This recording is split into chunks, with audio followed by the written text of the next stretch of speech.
Welcome to WCW Blunder Season 2, officially known as Super Blunder 2 Turbo. I'd like to say backed by popular demand, but really I just like laughing at mistakes made by multi-million-dollar media organizations. Every week I watch Raw and Nitro for the sake of YouTube videos in an effort to cover the entire Monday Night War from start to end. And I've reached the point where Sting becomes WCW President after dethroning former President Ric Flair. Throughout Flair's presidency, I kept saying to myself, man, this would make for a really good episode of Blunder. Not because the premise is necessarily bad, but just because of how it exemplifies WCW beginning storylines with absolutely no idea where it's going to go. It's a storyline that starts off fairly typical and there's a good amount of intrigue from the get-go, but WCW didn't bother writing a middle nor an end to most of their angles, and the whole thing just evolves into an absolute mess filled with babyface and heel turns, alliances that don't make sense, nepotism that does not pay off at all, and the president himself going absolutely mental. Today we're going to check out the whole storyline, and anytime something dumb happens, I'll give it a blunder point. This'll let us see exactly how many times this storyline went off the rails.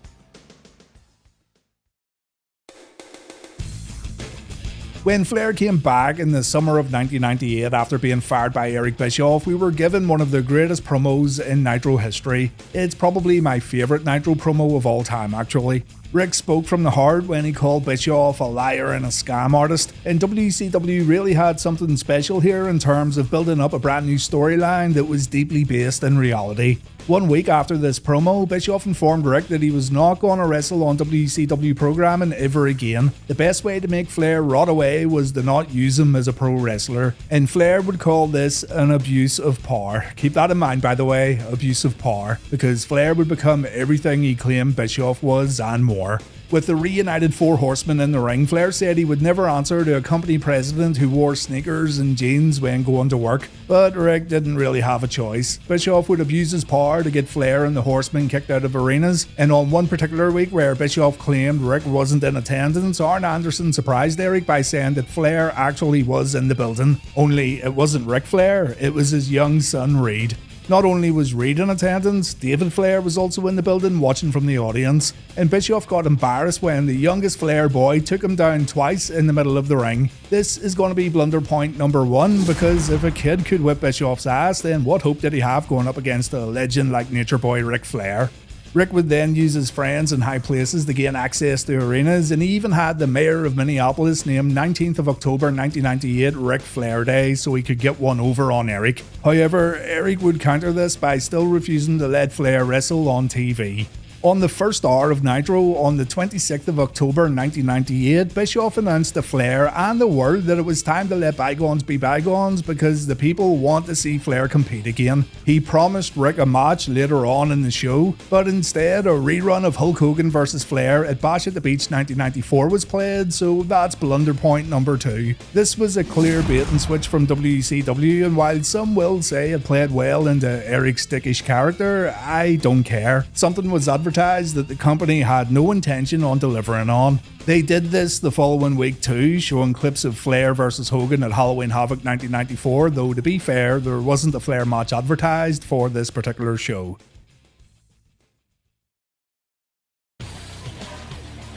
Flair offered Bischoff a match, and Eric said he'd accept this match if one of the Horsemen could beat Barry Windham. Windham had turned on Rick a week prior. Thanks to special referee Dusty Rhodes, Dean Malenko won the match and Bischoff was set to face Slick Rick at Starrcade 98.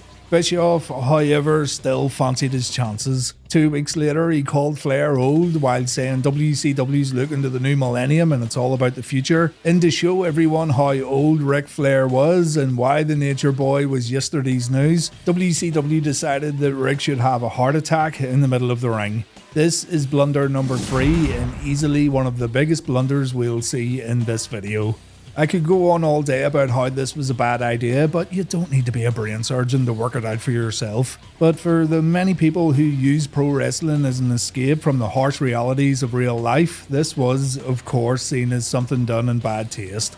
WCW also bottled it when the negative feedback came pouring in. They said Flair was actually poisoned and he in fact didn't suffer a heart attack. Eric said on TV he had nothing to do with what happened to Flair and the whole thing was completely forgotten about. It was never mentioned again.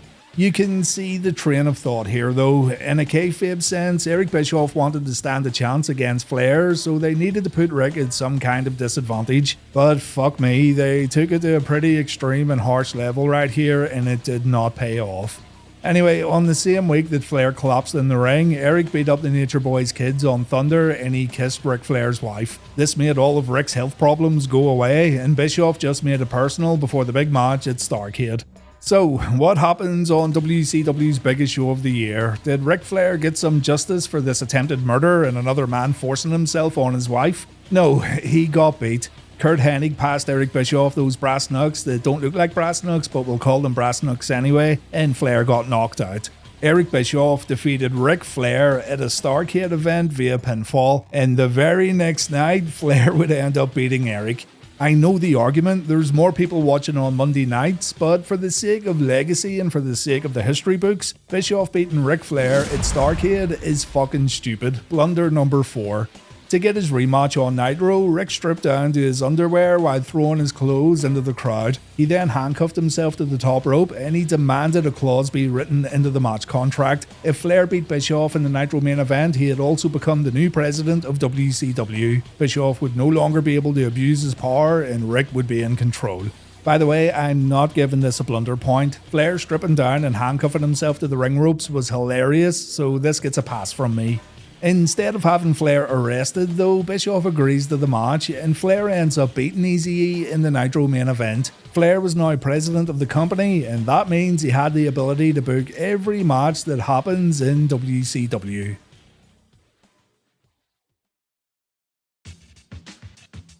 The next week, on the infamous January 4th, 1999 episode of Nitro, new WCW President Ric Flair would force Eric Bischoff onto the commentary team. This would be a running theme for the next month or so, where Flair would get Bischoff to do jobs that Eric felt were beneath him. And this brings us to blunder number 5, because almost every time Eric was given a job to do, it would always backfire on Ric. Yet Ric kept giving Bischoff more jobs and giving Eric more opportunities to screw him over. For example, Bischoff was made to sell merchandise at the concession stands, so he snuck a weapon inside a foam finger that benefited the NWO in the Nitro main event. Another time, he had to set up the ring and he was able to leave a wrench behind for the NWO to use during another main event. And when Bischoff was forced to clean the restrooms, he had the opportunity to give Hogan a bucket filled with bleach. The absolute worst backfire was when Flair made Bischoff his limousine driver and Eric drove the WCW President right into an NWO ambush. You could see it coming a mile off, so in the end, Eazy-E got the better of Ric almost every time he was made to do something against his will. The idea of Eric doing these jobs was good, but it also backfired on the President time and time again, making Ric look dumb each and every week. Flair was also, in storyline, responsible for booking the infamous Finger Poke of Doom match, so that's blunder number 6. And Flair also used his newfound status to book himself in a handicap match against Curt Hennig and Barry Windham at Sold Out. I'm not giving this a blunder point though, because even though he was using his newfound power for his own benefit, he was still at a disadvantage at first, seeing as it was a 2-on-1 match. David Flair wanted to help his dad and turn the match into a regular tag team encounter. Ric eventually agreed. But again, I'm not giving this a blunder point because David's role in the Sold Out match actually worked out really well. The NWO got involved and Ric ended up getting handcuffed while his son got absolutely destroyed by the faction. It was effective in giving the NWO an edge that they hadn't had for a very long time. And it also created this hopeless environment for Ric Flair and an uncomfortable viewing experience for folks at home. I thought it played out pretty well. Don't worry though, David gets blunder point number 7 for this god-awful match against Eric Bischoff that happened the night after the pay-per-view. At the time of scripting this video, I'm up to August 99 in my rewatch of both WCW Nitro and WWF Raw, and this has been the absolute worst match I've seen on either show during the entire Monday Night War. It's hilariously bad and David looks like a lost child in the ring. Add in the fact that he's trying to have something that resembles a fight with Eric Bischoff, and you've got yourself an absolute joke that made me cry with laughter when watching it back for reliving the war. This right here should have told everyone that David Flair was not ready to compete on TV, and if the higher-ups were honest with themselves, he may never be ready to compete on TV. But David Flair would get more and more involved in this storyline, and things began getting really stupid in no time at all.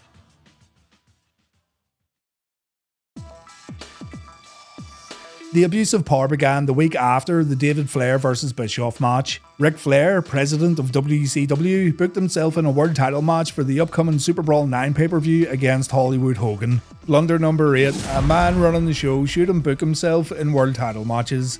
I know this can be argued for the sake of storyline, but there were others more deserving than Flair during this time period. Another problem was beginning to build in the run-up to Super Brawl. The NWO Red and Black were still getting cheered after the finger poke of doom, and since Hogan was part of that group, he was beginning to get cheered too. Not by a whole lot, mind you, but much more than when he was running the NWO Black and White. Still though, Hogan would stake out young David Flair, but Hulk didn't attack Ric's son. No, instead he wanted to set him up with WCW newcomer Torrie Wilson. Wilson was going to seduce David, and Ric's kid would be so desperately in love that he'd do whatever Hulk in the NWO wanted him to do. This plan worked, and blunder number 9 is having David Flair join the NWO, not just because it makes the already watered down group even more watery, but just a few weeks ago, this faction beat David like a dog in front of the whole world, and all it took for David to turn on his own flesh and blood was a hot woman giving him a little bit of attention. Also, during the match, Hogan played up to the positive reaction he'd been receiving over the past few weeks. We saw brief moments where the old red and yellow Hogan came back and the crowd popped for it. Hogan clearly wanted to turn babyface again, so that means Ric would need to eventually turn heel. What did Ric do though to get revenge on his son? How did Slick Ric discipline his kid for embarrassing the Flair name to a worldwide audience? Nothing. Absolutely nothing. He was like, okay, I don't care, as he booked himself in another title match against Hogan on pay-per-view. And then the wheels were set in motion for the heel turn. Arn Anderson couldn't believe Ric was more focused on the world belt than his own kid. Even Hogan and Kevin Nash made comments about Ric's behaviour, which further suggested that Ric was the bad guy here and not Hulk Hogan, even though Hogan and Nash, manipulated David by using Torrie Wilson. This manipulation would continue when the NWO tried to use another lady to seduce David, but Flair Jr. didn't fall for it, and this part of the angle went absolutely nowhere. So the inclusion of Denise right here is blunder number 10. It was a total waste of TV time that happened on an episode of Nitro that didn't feature any pro wrestling for the first 60 minutes. If you're going to neglect pro wrestling for storyline progression, make sure the storyline, actually progresses. Speaking of neglect, remember too that Flair was part of the Four Horsemen, and it seemed like Dean Malenko and Chris Benoit were the last people on Flair's mind, even though they were so important to him during his return a few months prior. Flair started making bad decisions and he was acting more and more eccentric as the weeks went on, but his focus on the belt along with the ignorance showed towards his son actually paid off for Ric when he beat Hogan for the belt at Uncensored 99. This was, without a doubt, one of the most confusing First Blood matches you'll ever see in your life. There was some really dodgy officiating from Charles Robinson. It was billed as a First Blood match, but it still ended via pinfall. And it had that typical Hulk Hogan, he beat me, but he didn't really beat me, indecisive bullshit to go along with it. But Flair did beat Hogan. This victory also meant that Flair would be WCW President for life, but keep in mind, Hogan wrestled this match as a babyface, and Flair's victory didn't necessarily blow the roof off the arena the way it could have, had this storyline been a bit more straightforward. Flair returning in the summer of '98 to finally overthrow the evil NWO Hollywood Hogan for the world title should have been a landmark occasion for World Championship Wrestling, but for reasons already explained in this video, this simply wasn't the case. The whole Uncensored 99 First Blood match is blunder number 11, an absolute mess of a match right here on pay-per-view.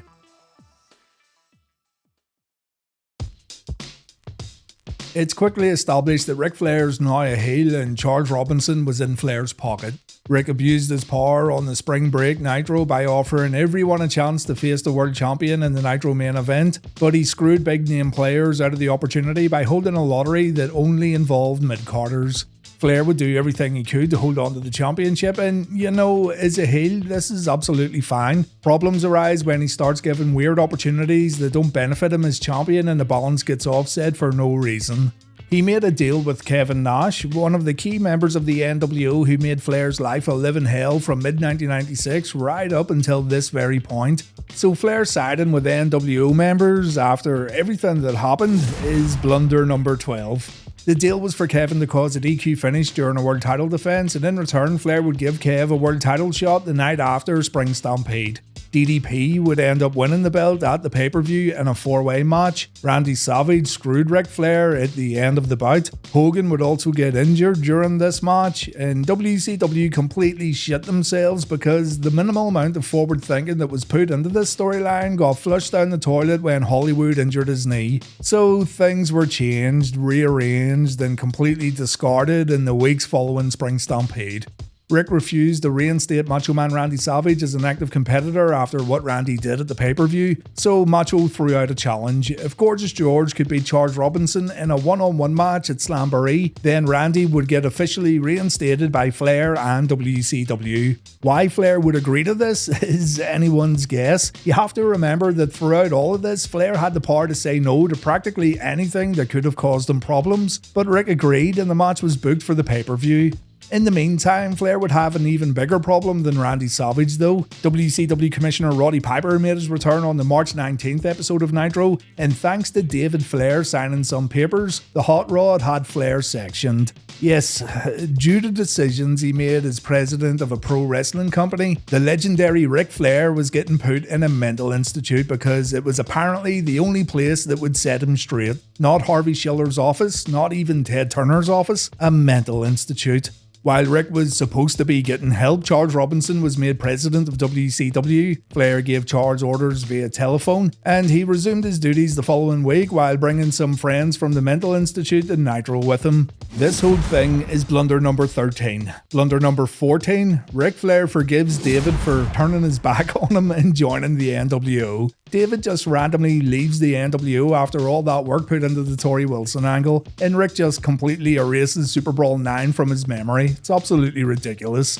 Now, to be fair, Rick tried to mess with David a little by booking him in difficult matches, but this too was completely forgotten about, and the father and son ended up reunited.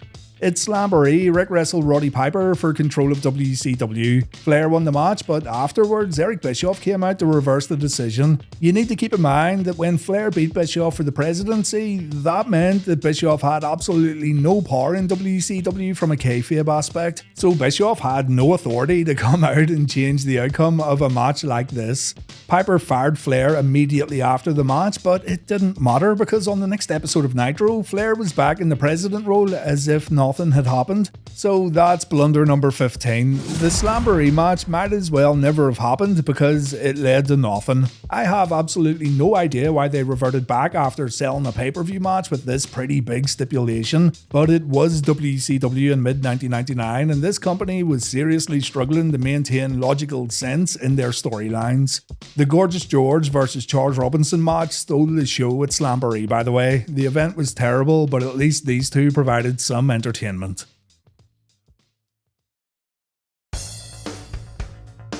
Flair would align himself with DDP and eventually the rest of the Jersey Triad. Remember, it was DDP who took the world belt away from Flair at Spring Stampede, but that doesn't matter, right? Rick would also start giving his son easy wins on Nitro. The Nature Boy even promised Buddy Lee Parker a comfy office job if he lost to David, and Rick didn't live up to his word. For those of you who have never experienced a David Flair match during this time period, then I highly recommend you check them out. They're so bad that they're good. Flair and Piper would continue butting heads over the presidency and control of World Championship Wrestling, and while all this was going on, some of the younger talent on the roster were getting tired of not getting opportunities in the company. So good guy Roddy Piper looked to Buff Bagwell as someone he wanted to push if Buff could prove himself and if Roddy Piper could become president. Since Flair aligned himself with DDP and while Page and Bigelow were doing Flair's dirty work while getting themselves title shots, Benoit and Malenko got fed up with the leader of the Four Horsemen. They told Arn Anderson that Flair was only in it for himself and he didn't care about looking after any of the other horsemen. So Dean and Chris ended up siding with Roddy Piper and the faction was no more. Blunder 16 is the Four Horsemen breaking up for the sake of this storyline. The whole final run of the Horsemen was a complete blunder, and it gets even more ridiculous when you see what Blunder 17 is. So, a rematch gets booked for the Great American Bash, Flair vs Piper once again for control of WCW because their previous match didn't count or something, I don't know. And after another terrible match, Ric Flair wins when Buff Bagwell interferes. Arn Anderson was helping Flair throughout the whole match, so Bagwell was only doing what he thought was right. After the match, Roddy Piper attacks Buff Bagwell, and Roddy Piper turns heel to align himself with Ric Flair. This is blunder number 17. The Horsemen broke up to stand beside Roddy Piper, and here's Piper now standing beside Flair. Piper had Ric put in a mental institute, and here he is standing beside Flair. Piper was on the receiving end of attacks from DDP and Bigelow because of Ric, and here he is standing beside Flair. Weeks and weeks of storyline pissed down the toilet. Roddy Piper was now vice president of WCW, and now the storyline was going to centre around Flair and Piper stopping young talent from getting a break in the company. During this time, Macho Man Randy Savage would align himself with Flair, and do remember, it was Macho who cost Ric the world title back at Spring Stampede. So as you can tell, logic is being completely thrown out the window and there's been no long-term planning here. It's a fucking mess, and no wonder WCW's viewership was dwindling more and more with each passing week. You couldn't keep up with the constant changes being made from one show to the next. Blunder number 18, David Flair becomes US champion. Ric booked his son in a world title match on the June 28th, 1999 episode of Nitro against Kevin Nash. Yes, the same Kevin Nash who Flair once struck a deal with, which effectively caused issues within the NWO. And because the finish was inconclusive, and because Ric thought David had Nash beat at one point, he bestowed upon him the vacant United States belt the following week. David could not wrestle. As much as he'd try, he just wasn't good, and his mic skills were also very poor. David getting handed this championship and having extremely bad matches that always ended due to interference could be a blunder episode on its own, but honestly, it's probably the biggest misstep WCW ever took when it comes to their United States Championship. Easily one of the worst champions in company history. I know it was done for heat, but it was 100% the wrong type of heat, and it did nothing to help WCW or David Flair. At Bash at the Beach, David beat Dean Malenko, while Buff Bagwell beat Roddy Piper in an awful boxing match, putting a stop to that particular storyline and causing Piper to disappear from TV for a little while, as he usually did. And the presidency finally ended when Flair began a short feud with long-term rival Sting. A match took place on Nitro, and if Sting won, he'd take control of WCW, and Eric Bischoff, who I remind you has no power in WCW from a kayfabe standpoint, got in the ring to call for the bell when Flair got put in the Scorpion Deathlock. So after 18 blunders in total throughout this whole time period, one of Ric Flair's worst WCW storylines comes to an end.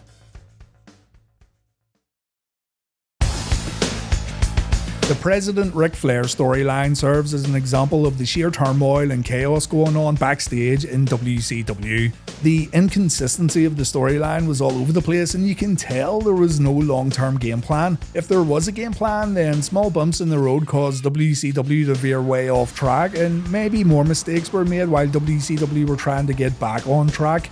This is but one angle that suffered from WCW's inability to keep things coherent during 1999 though. The thing is, it stands out in people's minds because it was the main TV storyline for quite a long stretch, and when you actually put it all together and look at it on a week-to-week basis, you can't help but marvel at how downright bad it was. The premise was good. Having someone overthrow Eric Bischoff and having it be a WCW legend was not a bad idea. It was actually a pretty good idea. But you really need to think about the start, middle and end while always having a backup plan should someone get injured or if something else goes wrong.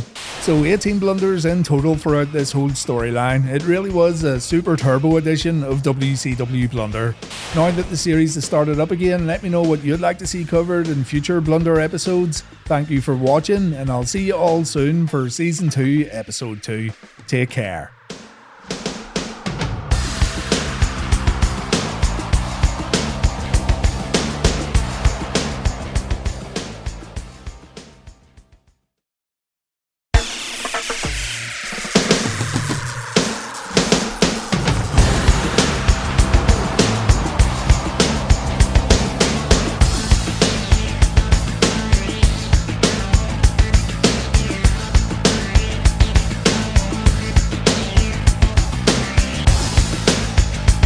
Sting is, without question, an icon of pro wrestling and for many, the face of WCW. He had a fantastic look, he stood up for what was right, his matches were exciting and he captivated fans young and old while doing his thing inside the squared circle. One problem though, Sting was way too trustworthy. The icon was such a great guy that he'd practically trust anyone, and turning on Sting was a surefire way to get some heat, especially when the stakes were high. No matter how many times Sting got the knife shoved in his back, he'd just go ahead and put all his trust into someone else, and typically that someone else would do the exact same thing. It pretty much became a trope in WCW, and it does show us a lack of creativity, but it also proves how over Sting was as a babyface. If you need a quick heel turn, just backstab Sting. It worked out every time, more or less. We're going to look at some of these backstabbings in this episode of Blunder while dishing out some more blunder points. And we'll also look at other times when the backstabbing may not have been so obvious. So let's get started. This is WCW Blunder, let's betray Sting.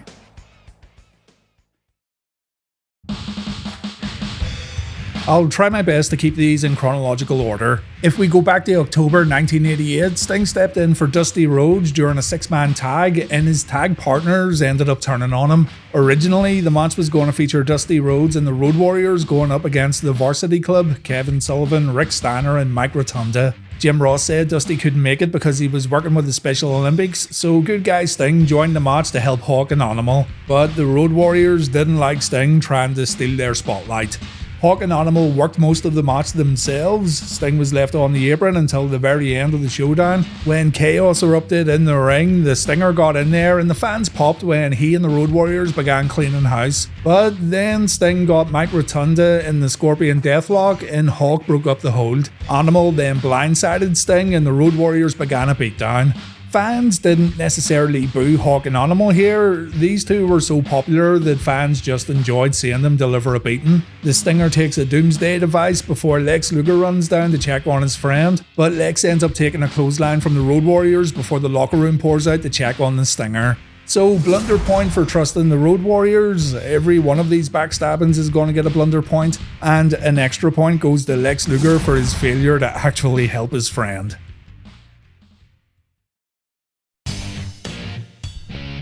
In 1990, Sting became a member of the illustrious Four Horsemen, but he barely got a chance to conduct serious horseman business. You see, Sting and Ric Flair may have been bitter enemies, but they made for quite a good tag team as evidenced in their Thunderdome cage match at Halloween Havoc 89. Following this match, Sting was made a member of the Horsemen, and as fate would have it, he had to face his teammate Ric Flair at Starrcade 89. The match was the final of a 4-man round-robin tournament. Sting defeated the Nature Boy, which put him in line for a shot at Flair's NWA Championship, and after the match everything seemed fine and dandy between the Horsemen, there was no ill feelings and both men celebrated Sting's victory.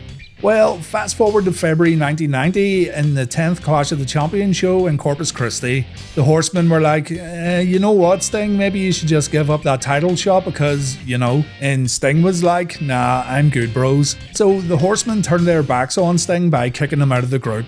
This was going to set up a match for Wrestle War where Sting would defeat Flair for the NWA belt, but then, later at Clash of the Champions 10, Sting got injured when trying to climb a steel cage to get to Flair. So that's going to be blunder point number 3 for trusting the Four Horsemen, which, let's be honest, is never a good idea. And another blunder point for injuring yourself trying to climb a cage. Yes, I know it could happen to anybody, but it's still kind of funny in a pretty sad way.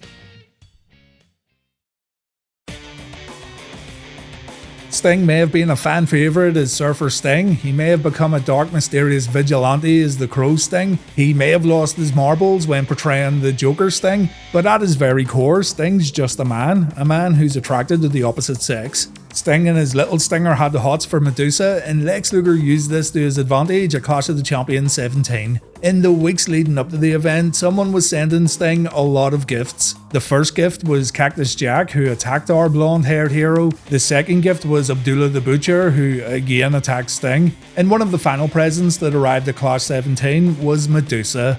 Now, Medusa looked way hotter than both Cactus Jack and Abdullah the Butcher, you gotta admit. This was probably a gift that Sting could get behind. Instead of beating the crap out of Medusa like Sting had previously done with Cactus and Abby, the Icon instead took a pretty keen interest in her advances. But then Lex Luger attacked from behind and Sting didn't get his rocks off at Clash of the Champions 17. This could possibly be the ultimate betrayal. Medusa left our hero with a severe case of blue balls, while Luger left Sting with an injured knee. All because Sting thought he could trust a hot woman giving him a seductive dance. Blunder point number 5.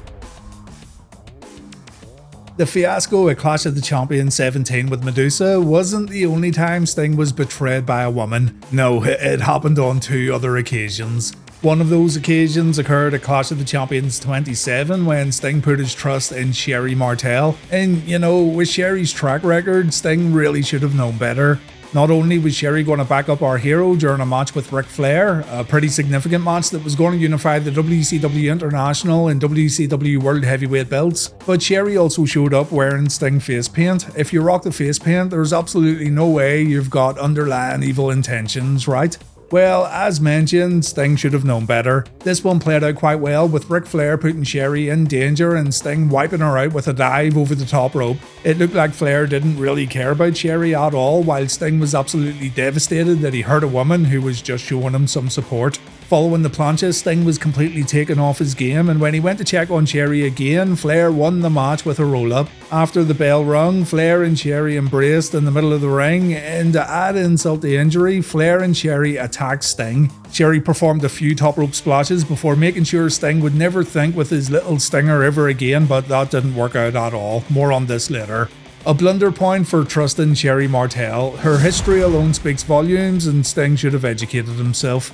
Sting needed some help at the end of this event, so here comes Hulk Hogan ripping his shirt off and making Ric Flair panic. The Hulkster takes Flair out with ease and it looks like he's going to punch Sherry in the mouth, but Sherry smacks Hogan across the face before getting pulled to safety by Flair.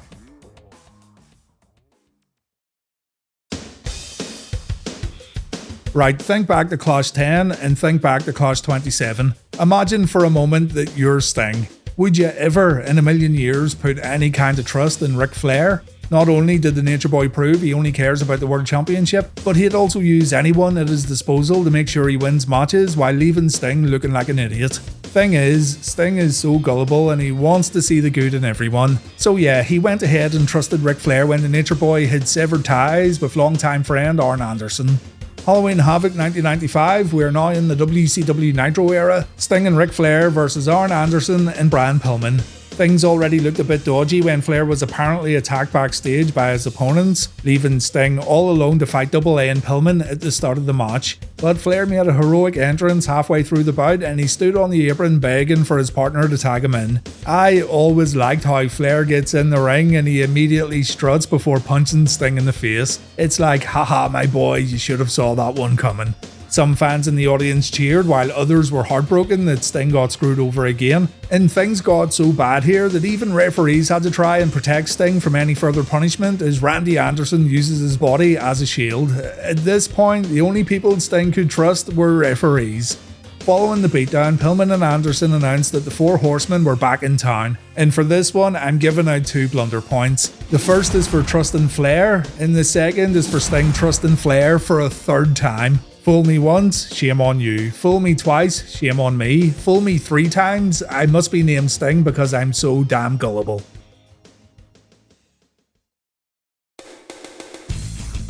The next betrayal didn't actually have a payoff, but let me explain. When Lex Luger returned to WCW in 1995, Sting was very happy to see his old friend.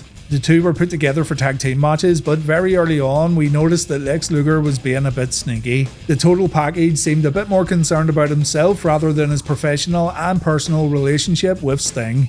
Sting would defend his buddy while others, including Hulk Hogan and Randy Savage, would say Luger can't be trusted. And things got a little ridiculous when Lex left his partner high and dry to face the Road Warriors at Uncensored 96 because Lex got put in the Doomsday Cage main event. But don't forget it was actually Lex who agreed to wrestle the Road Warriors in the first place in a Chicago street fight.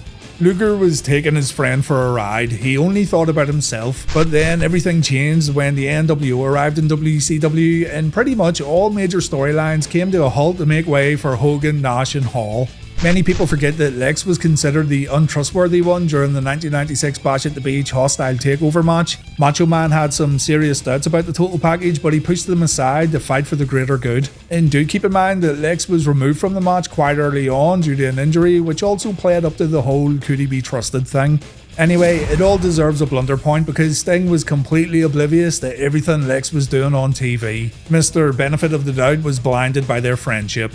The NWO shook WCW to its very core and Lex proved to be a good soldier in the WCW vs NWO war. But then the Sting and Luger relationship got a bit rocky when the New World Order used a fake Sting to trick Lex, the Horsemen and all of WCW into thinking Sting had turned heel. Team WCW thought Sting had turned to the dark side, even though he said time and time again that he was innocent. To be fair, the fake Sting could have fooled anyone from a distance, and things got pretty confusing when the fake Sting attacked Luger on a cold rainy night inside an arena parking lot.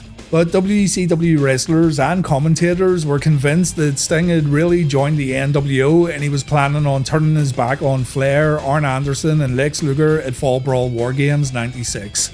So blunder point number 10, Sting was backstabbed by the entire WCW organisation when they didn't believe him in the run-up to Fall Brawl. Sting proved his innocence at the pay-per-view. He then went on to Nitro where he ripped into World Championship Wrestling for not believing him. He declared himself a free agent and he didn't say if he had returned to the company or not.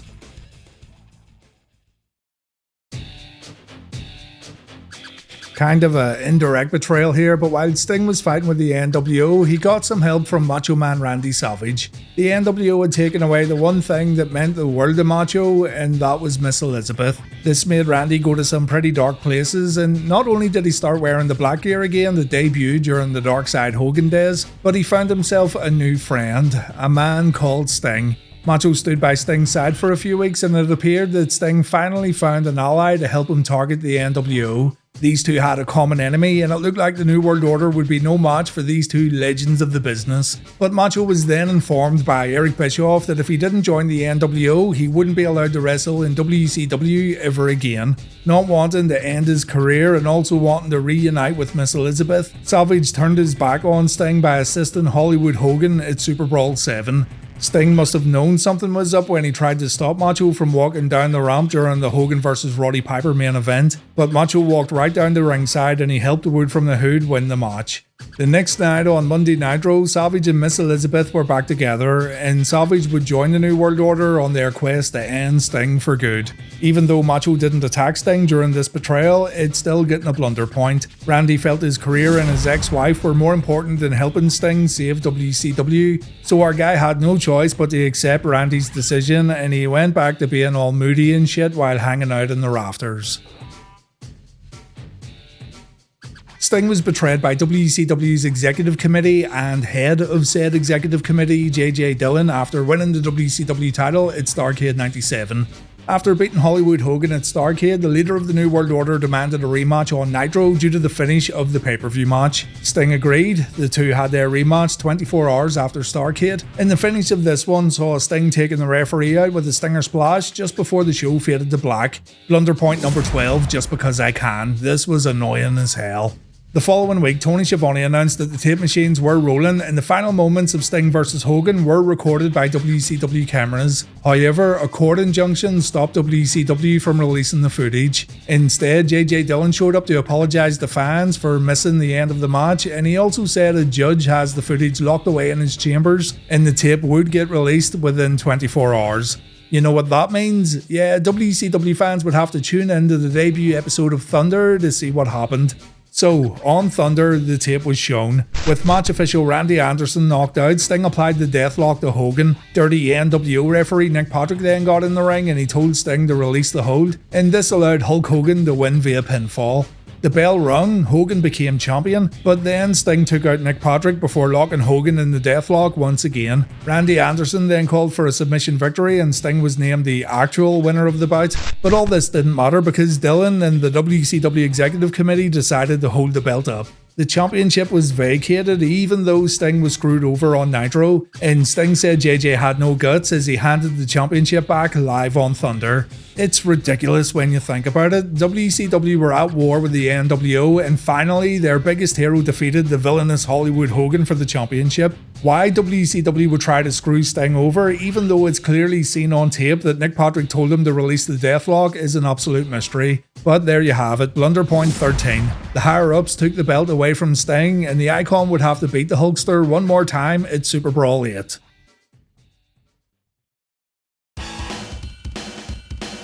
We could easily put together a blunder video based on the Giant's exceptionally bad booking in World Championship Wrestling. Yeah, he was pushed right out the gate as a dominant performer and he walked right into the company to take away Hulk Hogan's world title, but the moment the NWO arrived, it's almost like they didn't know what to do with the Giant.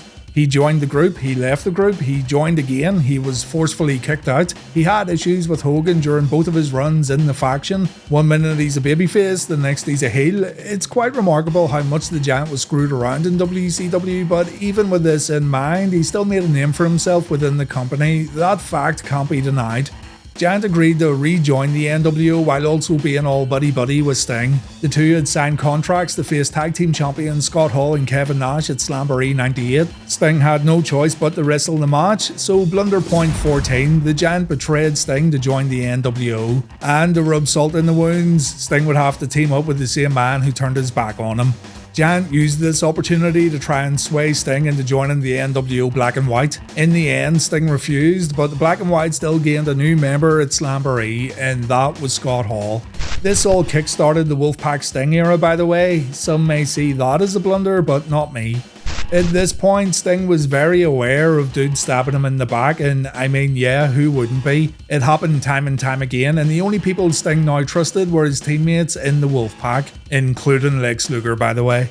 Bret Hart was having problems with the NWO Black and White. The Hitman was part of the group, yet Stevie Ray and Hulk Hogan did their own little bit of backstabbing when they turned on Bret during the 1998 War Games match. So Bret went to Nitro where he wanted fans to forgive him, and he apologised for being so blinded by the NWO and Hulk Hogan. Bret would then try to gain Sting's trust. The Icon was a little cautious about the whole thing, and he never was great friends with Bret, but it seemed like there was some mutual respect.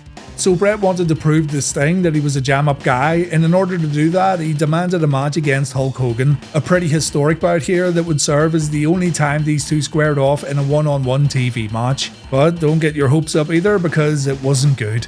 The date was September 28th, 1998. It happened on Monday Nitro. Blunder Point 15 for booking Hulk Hogan vs Bret Hart on Nitro, by the way. That was stupid. And the match ended prematurely when Bret suffered a knee injury. Sting would then run down to replace Bret Hart. Fans were treated to an impromptu Sting vs Hogan showdown. And just before the match ended and Nitro faded to black, the Hitman returned to the ring to nail Sting with a DDT. Blunder Point 16. Now, as mentioned, Sting and Bret were never best friends, but Sting trusted Bret enough to replace him in this main event match. It showed us again that Sting was incredibly gullible, and the NWO had once again gotten the better of Sting by exploiting his kindness.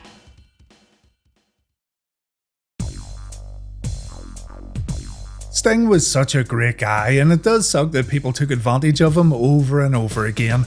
You know what though, the Stinger got sick of it, and in the run-up to Fall Brawl 99, both he and Lex Luger worked together to pull off the ultimate scam. Lex told Sting that Hulk Hogan couldn't be trusted, and Sting thought Lex may have been onto something. It looked pretty bad when Lex showed everyone a photo of Hogan beside the infamous white Hummer, and to make matters even worse, Sting got attacked in Hogan's dressing room while Nitro was on a commercial break. Hogan blamed it on Lex, Lex blamed it on Hogan, but at Fall Brawl we found out Sting and Lex set the whole thing up, and it was all a plan to get Sting the World Heavyweight Championship. Were fans happy that Sting finally acted upon his evil instincts, and were fans happy that the Icon finally pulled a knife out of his own back to stab someone else? No, they hated it. And it only took a few short months before Sting was back to being a good guy. Lex Luger, meanwhile, remained on the dark side, and with Miss Elizabeth by his side, the total package became one of WCW's most prominent bad guys. Lex began treating Liz bad though, and good old Sting was there to save the day. Maybe he was thinking with his little stinger again, maybe he was just doing what was right. Whatever the case, Miss Elizabeth became pretty attached to the Icon, as evidenced by her Sting get-up at Starrcade 99. By this point, Sting was expecting to get a knife in the back, so he took out a little insurance policy. He handed Liz a can of, and I quote, super high-octane mace to use during the match if things got out of control.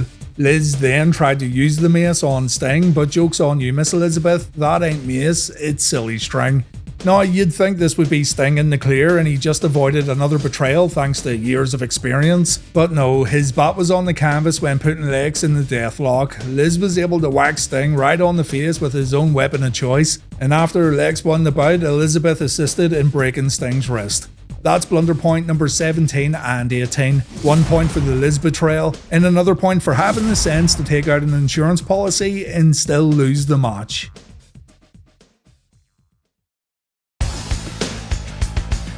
With 18 points, the many betrayals of Sting is joint leader on our Blunder leaderboard. The Icon's collection of knives pulled out of his very own back was equally as bad as Ric Flair's time as WCW President, apparently. There's many more Sting betrayals that happened in TNA, but it's WCW Blunder after all. If we were going to include Sting's entire career, then yes, he would have beat President Flair right here. Maybe I'll cover something next time that's bad enough to take over Ric Flair and Sting, but whatever it is, it has to be especially bad. Throw your suggestions and ideas in the comment section, and I'll see you all again soon for more WCW Blunders. Take care, everyone.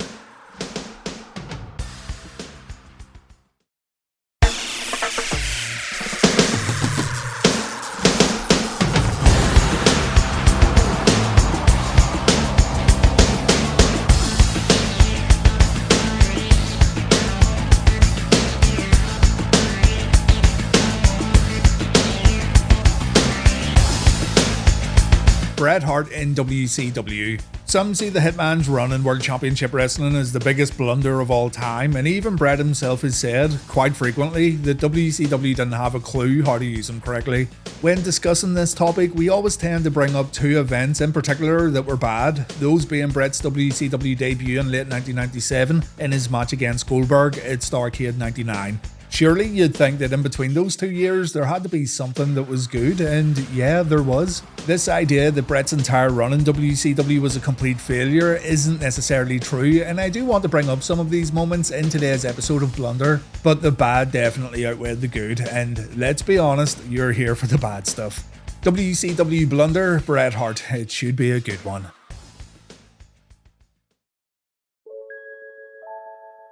We'll start at the beginning. The first two blunder points are being dished out for Bret's debut on Nitro and his debut on pay-per-view. Bret made his Nitro debut on December 15th, 1997, mere weeks after the infamous Montreal Screwjob. And to say Bret was the most talked about wrestler in the entire world after Survivor Series 97 would be an incredible understatement. After Vince McMahon ordered the timekeeper to ring the bell during Bret's match against HBK, and after the Bret Screwed Bret interview on WWF Raw, Vince had inadvertently created a lot of buzz surrounding a man who was leaving his company to work for the competition. Everyone saw what happened at Survivor Series with their own eyes, yet McMahon still tried to babyface it all by calling Bret out for his lack of pro wrestling honor, for lack of a better term. Vince said Bret didn't respect the traditions of the WWF, he refused to leave the company in a better place on his way out the door by not dropping the belt. And yeah, Vince may have had a point if Bret's Survivor Series opponent didn't flat out tell Bret to his face that he wouldn't have done the honours for Bret if the shoe was on the other foot. The public knew of Shawn and Bret's bad relationship, they were fully aware of Shawn's own problematic history that even included issues when it came to dropping championship belts, funnily enough. So while Bret may have been a heel in the WWF at the time of his departure, there was still this underlying respect for the Hitman. If you were to ask any fan during late 1997 who they would trust more to do the right thing when it came to business, not knowing anything about what these men actually talk about to their boss behind closed doors, the vast majority would say Bret Hart simply because he didn't have a history of conducting himself inappropriately.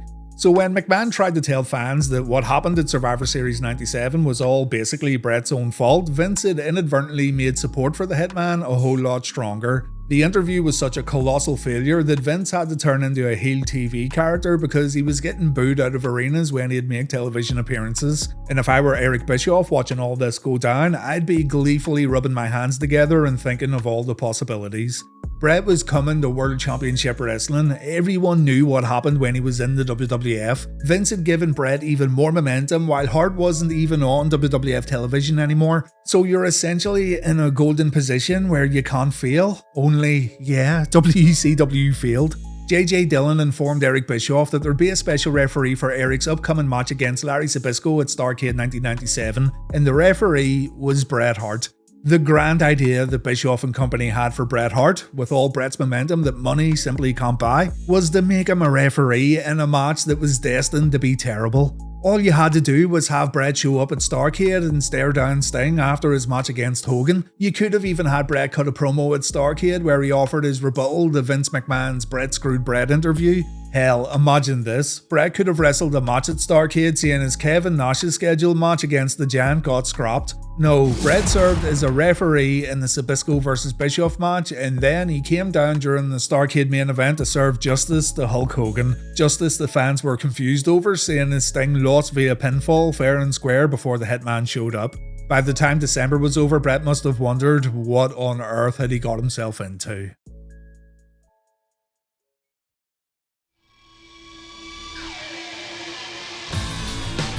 Following Starrcade, Bret made it clear that he wanted to face Hulk Hogan one-on-one, and this is blunder point number 3. Every time Bret calls Hogan out, it's going to get a blunder point because this painfully obvious matchup never actually happened on WCW television. It honestly seemed like Bischoff was fond of throwing golden opportunities away despite there being a lot of fan interest, but to be fair to Eric too, you best believe that backstage politics were the main reason for Hogan vs Hart never happening.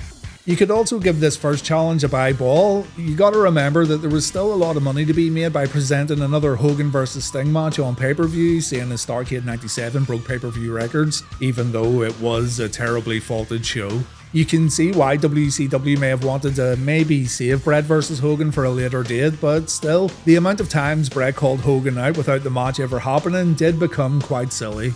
Bret also said he wanted to take on Scott Hall, Kevin Nash, Randy Savage and Curt Hennig of the NWO, but it was really Hulk Hogan that Bret was truly aiming for. Bret's been looking for Hogan for a very long time. Hogan dodged the Hitman when both men were in the WWF, but this time Hogan can't run and he can't hide. It would actually turn out, however, that Hogan could indeed run and hide because the match never happened. Ric Flair was a man who WCW fell back on numerous times. Flair became Bret's first pay-per-view opponent, and I did enjoy the promos these two cut against each other in the run-up to Sold Out 98.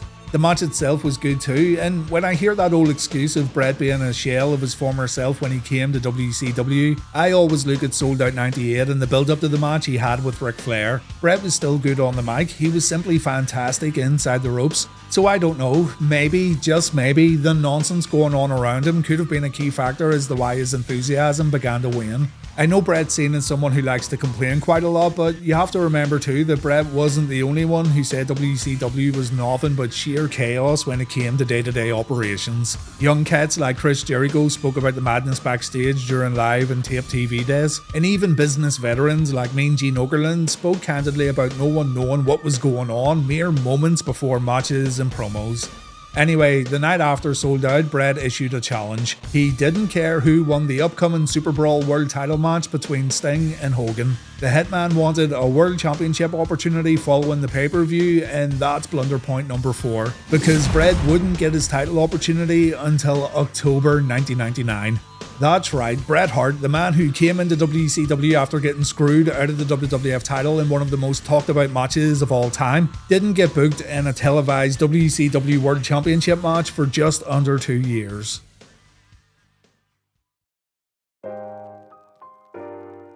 In the run-up to Super Brawl 8, Bret had a few run-ins with members of the NWO. The idea was that Bret was going to, in his words, take the NWO down brick by brick while he awaited his title opportunity following the Hogan vs Sting match at the pay-per-view.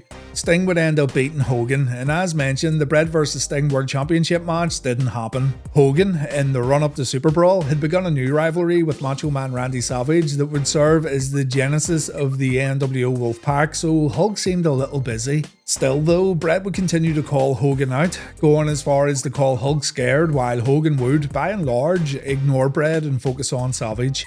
Instead of headlining the next pay-per-view in a world title match, Bret instead wrestled the NWO's Curt Hennig at Uncensored 98. I wanted to give this match a blunder point just because it didn't compare with their SummerSlam 91 match, but that's kinda unfair too. It was still a decent match, though certainly not the one Bret had hoped for.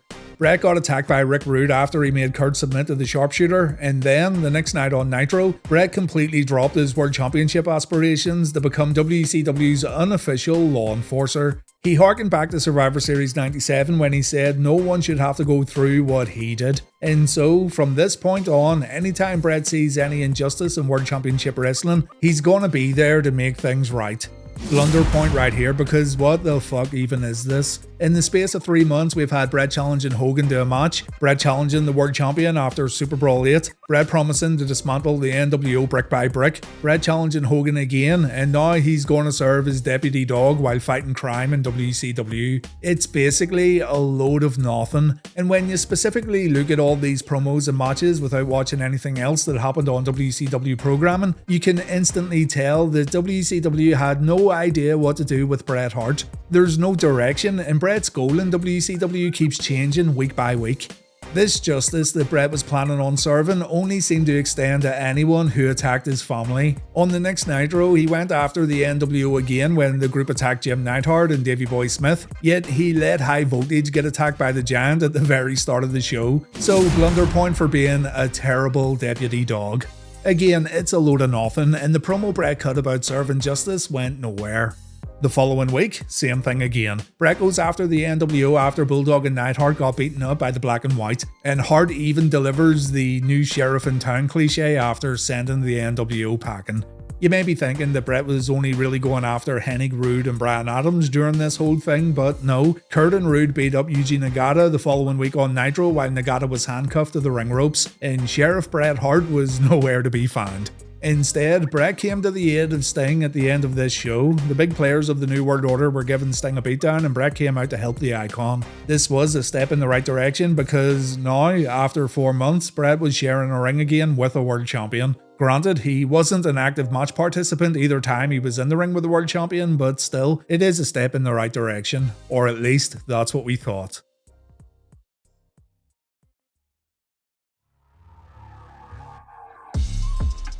Randy Savage defeated Sting for the world title at Spring Stampede 98. He and Kevin Nash had made it clear they no longer wanted to be part of an NWO faction ran by Hulk Hogan. Hogan gets a title shot against Savage the next night on Monday Nitro, and Bret Hart delivers his form of justice by helping Hollywood Hogan win the World Championship.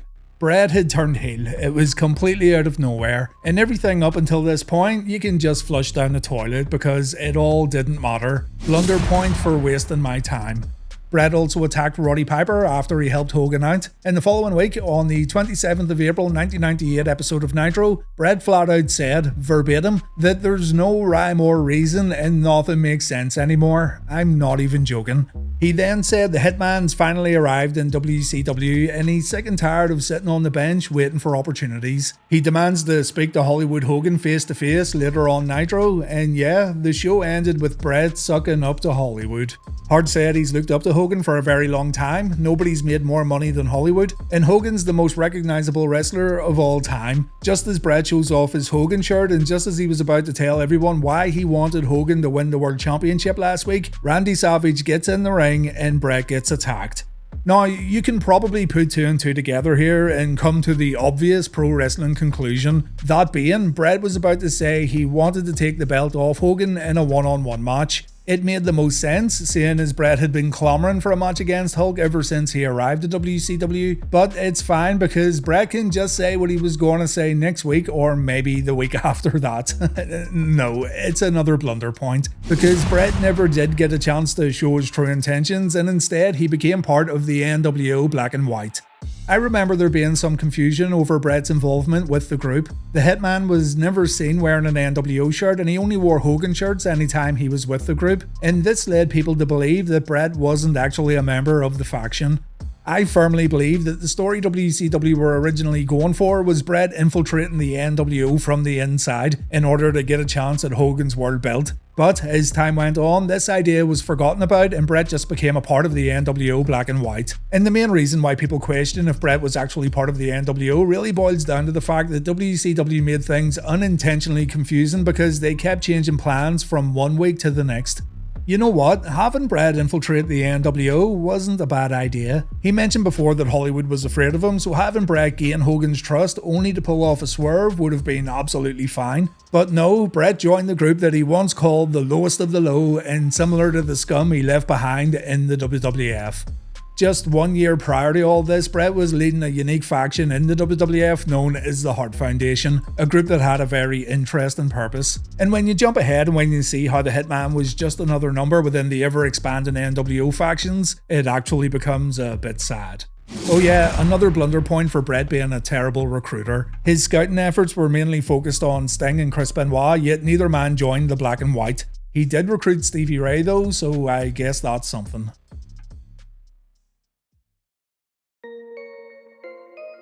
To pick up where we left off, Bret went on to Slamboree where he defeated Macho Man Randy Savage. The following month, at the Great American Bash, Bret and Hogan defeated Savage and Roddy Piper when Savage got put in the sharpshooter once again. Bret fought the man he failed to recruit when he took on Chris Benoit on the June 22nd, 1998 episode of Nitro. And do keep in mind, this was only Bret's second match on Nitro since arriving to the company. One of the best performers in the world, if not the best at the time, having 2 Monday Nitro matches in the space of 6 months in the middle of the Monday Night War. That deserves blunder point number 10. His first ever match for a championship belt took place at Bash at the Beach when he faced Booker T, and the belt that was up for grabs was the TV title. Bret got himself disqualified here, but I'm not giving this a blunder point. Winning the TV title wouldn't have been a good look for Bret at all, so at least they went with a DQ finish. Bad booking, but the finish was fine. This match also started a new little story for Bret that I thought was good, yet it's totally forgotten about by folks who covered Bret's WCW run in the past. Bret Hart became a true hitman when he began intentionally injuring people and putting them on the shelf. Hart would gloat about hurting his opponents to the point they needed to take time off, and this would become his main goal on TV for a little while, just to intentionally injure folks. If Bret wasn't booked in any matches, he'd interfere and try his best to do permanent damage to people he didn't like, and superstars who fell victim to Bret's efforts included Booker T, Chris Benoit, Randy Savage, Diamond Dallas Page, and Sting. He defeated DDP on the 20th of July episode of Nitro, putting Dallas on the bench while also taking his US title. And in order to put Sting on the bench, Bret and the NWO Black and White devised a plan that went on for an entire month. Winning the US belt seemed to change Bret's way of thinking. He said he wanted to be a fighting champion, and he also said he stayed on the outer fringe of the NWO out of respect for Sting. Sting's a man who Bret admires. He likes that Sting uses the same finish that he does, and Bret felt WCW turned their backs on Sting in 1996 the same way the WWF turned their backs on Bret in 1997. After giving this speech, Bret and Sting would form a rocky relationship that was all based around Hart trying to prove that he was a changed man. He would try to help Sting out from time to time, the NWO noticed what Bret was doing, and the faction would then start to slowly distance themselves from the Hitman. By the time Fall Brawl 98 took place, Bret's own NWO teammates Hulk Hogan and Stevie Ray decided to attack him in the middle of the match, and it looked like Bret was now completely done with the New World Order. After this attack, Bret wanted fans to forgive him. Roddy Piper came to the ring to also ask fans to forgive the Hitman after giving Bret an earful, so it looked like Bret was going back to being a babyface, and he once again went after Hollywood Hogan. The Bret Hart vs Hulk Hogan match was finally booked for the 28th of September 1998 episode of Nitro. The world title wasn't up for grabs, but the booking of this match sure did make people pay attention.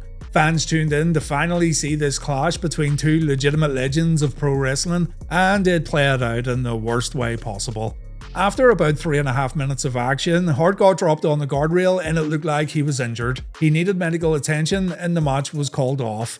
This prompted Sting to come out to take Bret's place, so the Hitman was brought back up the ramp in a stretcher while Sting took on Hollywood Hogan. When Sting was just about to put Hogan in the Scorpion Deathlock, Bret Hart returned to the ring and he planted Sting with a DDT, meaning the whole thing was a giant, elaborate and drawn out swerve that, when you think about it, didn't really mean all that much. The world title wasn't up for grabs, characters and allegiances didn't change. Bret could have DDT'd Sting way back in July and the results would have been the exact same come September time.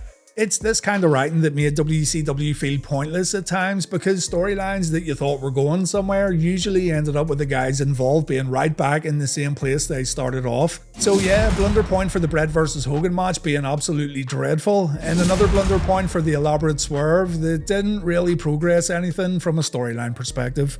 And yes, I know what you're thinking, Bret screwing Sting over was what led to their pay-per-view match, but the swerve was still completely unnecessary. Bret could have attacked Sting weeks prior while still remaining a heel, and the match would have been set up just like that. You don't need to pull off swerves to get a match in the ring if both guys are already babyfaces and heels respectively.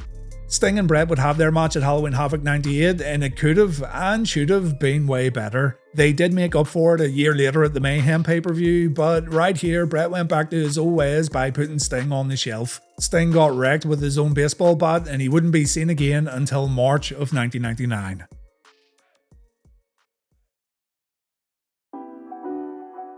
Bret would lose the US title to DDP the night after Halloween Havoc. He then wrestled Page in the World War III 1998 main event, and again the Hitman fell victim to the Diamond Cutter. The night after World War III, Bret wrestled Dean Malenko in their one and only match, and Bret held a lot of resentment towards Dean when this one was all said and done.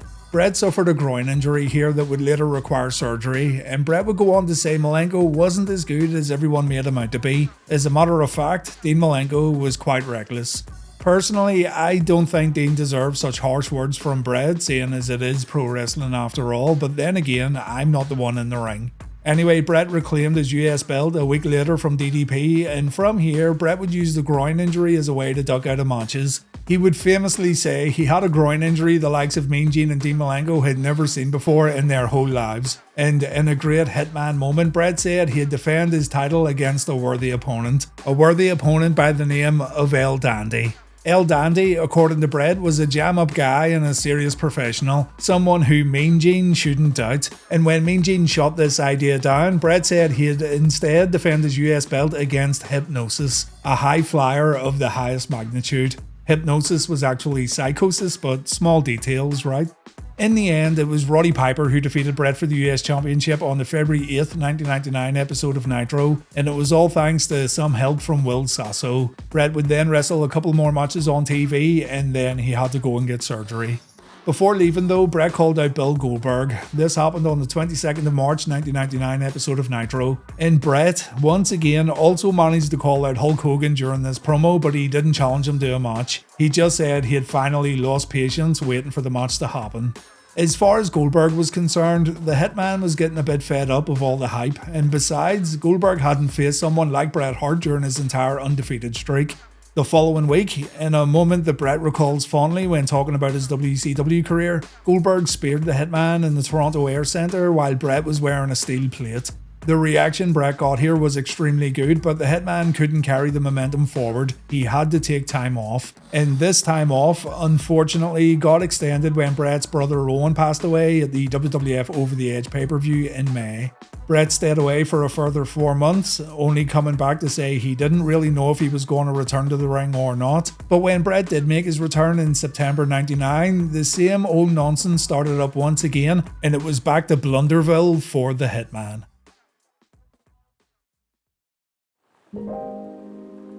Bret said flat out that he had only come back to WCW full time if he got his match against Hulk Hogan. No nonsense, no NWO swerves, seeing as the faction was done for at this point. Hart vs Hogan for the World Championship needed to happen, and Hart made it clear that he would only return to the ring for this matchup. Quote Bret Hart, "I can't and I won't come back until I get that one match." What would end up happening the following week? Bret teamed up with Hogan to face Sting and Lex Luger. You couldn't make it up, so that's another blunder point. This company couldn't keep a line of continuity that spanned over the course of 7 days. Another highlight came for Bret due to terrible circumstances. He got to wrestle a tribute match for his late brother Owen against Chris Benoit on the October 4th, 1999 episode of Nitro, and even though everything surrounding this match was dark and bleak, it's still considered one of, if not the greatest match that ever happened on Monday Nitro. Eric Bischoff was then fired, Vince Russo came in as the new head writer, and one of the things Russo wanted to do upon entering the company was to raise Bret Hart up to the same position he was in when working for WWF. For all his faults, it was Russo who wanted to make Bret the company's world champion, and so the Hitman finally won the world belt following a tournament that concluded at WCW Mayhem 99. It's funny too because even though Russo was the one who put Bret in the position he wanted to be in for so long, Bret still, to this day, doesn't speak highly of Vince Russo. As a matter of fact, he's called him a stupid idiot. I've always thought that Bret would never have gotten that championship if the Bischoff and Hogan regime stayed in power, but again, what do I know? I nor anyone else making these kind of videos were privy to what was going on in the backstage area. A storyline also began around 6 weeks before Bret won the championship, one that centered around Kevin Nash and Scott Hall. Basically, this would build up to yet another giant swerve where Bret Hart turned heel once again to lead a version of the NWO that was named NWO 2000. Now, before we get to that, we've probably got the biggest and most important blunder of all, the kick Bret Hart took from Bill Goldberg at Starrcade 99. This kick left Bret in a very bad state, and even before the kick happened, Bret banged his head off the floor when going for his figure 4 ring post spot, a spot he had done dozens of times safely, and another accident he blames on Bill Goldberg. Either way, it doesn't matter, the consequences of this match would eventually lead to Bret calling it quits, and the match lives on in infamy because still to this day, Bret Hart rips into Goldberg at every given opportunity. I could give further blunder points for the matches Bret wrestled after Starrcade 99, but he didn't know how bad his concussion was. He had a rematch against Goldberg that ended with the formation of NWO 2000. He wrestled Jerry Flynn, and actually, you know what, I'm giving this one a blunder point because booking Bret Hart against Jerry Flynn is just plain stupid, concussion or no concussion. This one's been removed from WWE Network for some reason, but I'm assuming the guy responsible for making such edits knew how bad the match was. Bret then wrestled Terry Funk in a hardcore match that probably wasn't the best idea. He wrestled 4 house show dates against Sid Vicious and Ric Flair. His final WCW match was against Kevin Nash on the 10th of January 2000, and it sold out 2000. It was announced that Bret Hart had vacated the championship. NWO 2000 wasn't good, so that gets a blunder point too. There is a little nostalgia tied to hearing the NWO music and seeing the NWO logo, but if we're being honest here, the rebirth of this once groundbreaking faction really did feel half-baked, and it was void of any original ideas.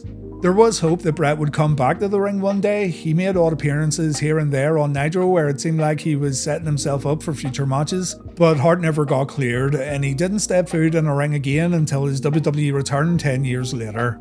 I'm also going to give a blunder point for Bret's last WCW promo. Russo was back in charge when this one went down, and Bret spent his time complaining about the injury he sustained at the hands of Goldberg.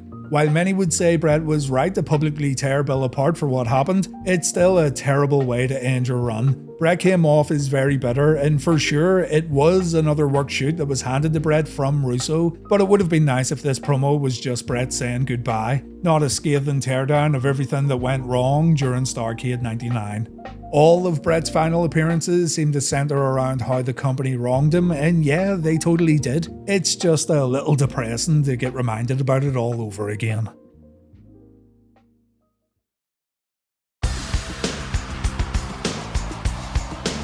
Well, Bret Hart's run in WCW comes in second on our Blunder leaderboard, which just shows how stupid our leaderboard really is. As mentioned before though, don't be taking this serious at all, it's just a bit of fun.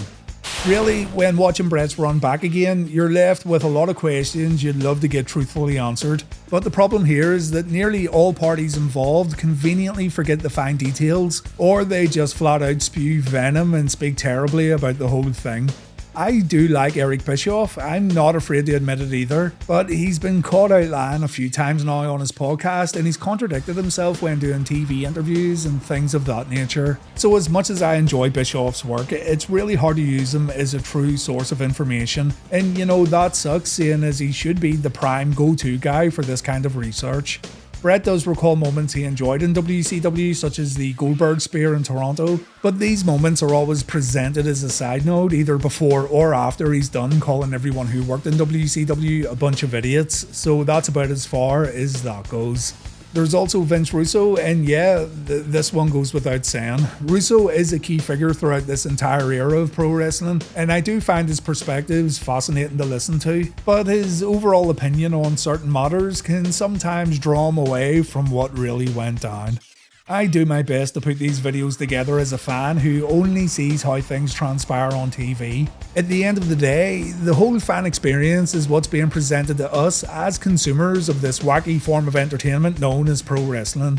Guys like Bischoff and Russo were there, they know what happened, so they should really be the go-to guys for what went on behind the scenes. But as a consumer of pro wrestling and someone who sees the final product after all the backstage nonsense takes place, I have no hesitation at all saying Bret's run was absolutely terrible and WCW did Bret dirty from the day he got there.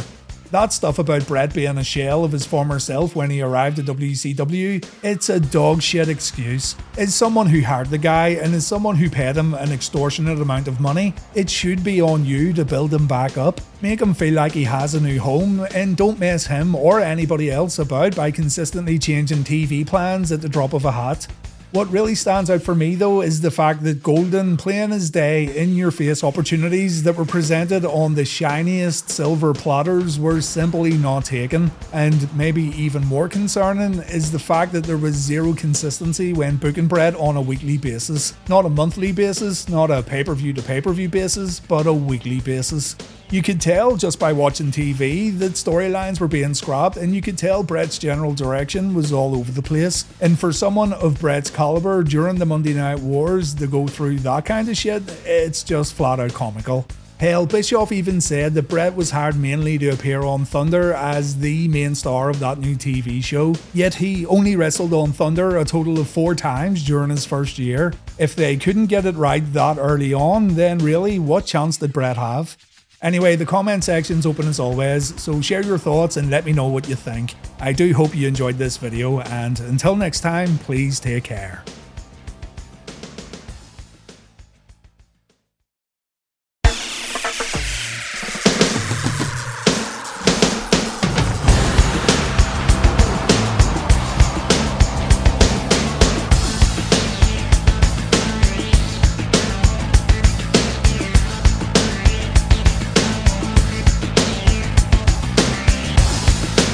In this edition of WCW Blunder, I'm going to cover a lot of matches that could have been given their own respective episodes. We're looking at the worst WCW gimmick matches today, and hey, just to put it out there, WCW weren't the only ones who put on daft or silly gimmick matches, but they sure did have a lot of them. So much so that I had to leave a ton off.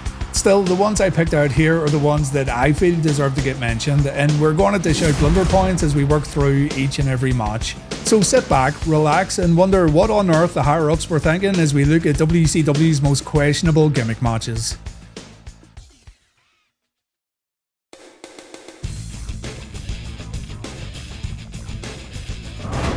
Right, so this one shouldn't be terrible in theory. Mike Awesome had become the career killer after throwing Chris Kanyon from the top of the triple cage, so he had this thing going on for ambulances. The Wall, meanwhile, liked to put folks through tables, so a match was booked between these two where you could win by either putting your opponent through a table or putting them in an ambulance. One of these tasks was way easier than the other, but it's okay, we'll let it pass.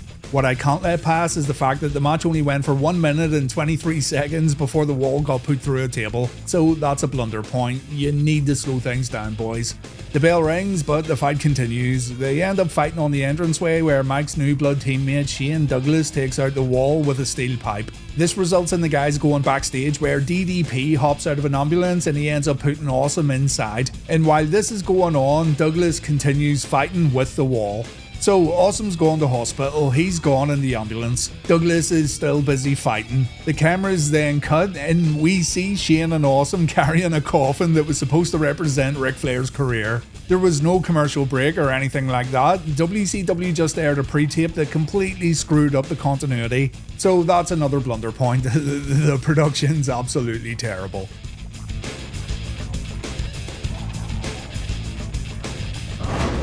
Hulk Hogan would come up with ways of doing the job without actually doing the job. It was a frequent occurrence in WCW, and these ideas probably sounded fine during production meetings, but in the ring, it just left fans feeling ripped off or confused.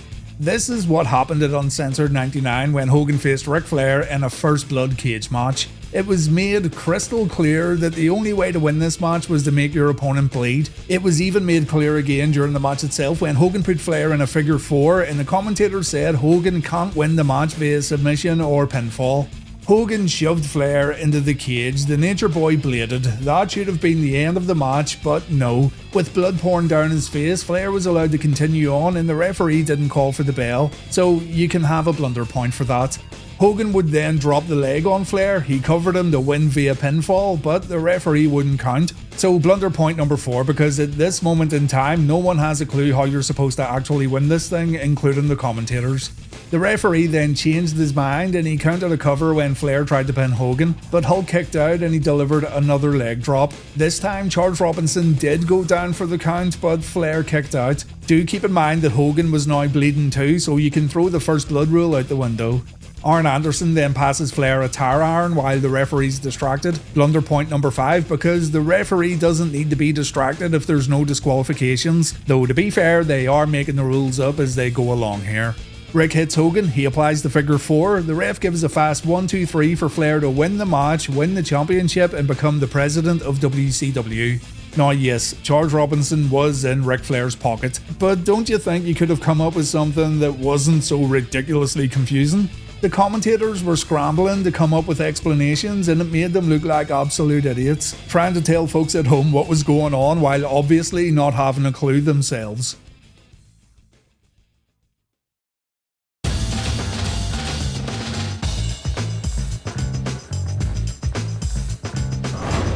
As much as the Chamber of Horrors does deserve to be here, I'll admit to still kinda liking this absolute mess just because it's so cheesy and corny. The match was first promoted as Sting, the Steiners and Elegante versus Barry Windham, the Diamond Stud, Oz and the One Man Gang. Abdullah the Butcher would replace One Man Gang because apparently OMG refused to do a job to PN News. Oz got taken out and instead he wrestled Bill Kazmaier. Barry Windham, who turned babyface just before Halloween Havoc, got taken out at the very beginning of the show. So Oz and Barry Windham got replaced with Big Van Vader and Cactus Jack. Blunder point for all these replacements. The card may be subject to change, but that's 3 guys changed in a 4-man team. The match itself's hilarious. You've got coffins, weapons, and an electric chair sitting in the middle of the ring. The guys used the coffins for a couple of bumps that looked okay, I guess, but that electric chair was controlled by a switch that had no tension whatsoever. It would flop down to the on position quite a lot, yet no one got zapped. In the end, it was Abby who got fried, and the visual itself is just so ridiculous. But again, I kinda like this one just because it's so bad it becomes good. It's a Halloween Havoc classic for all the wrong reasons.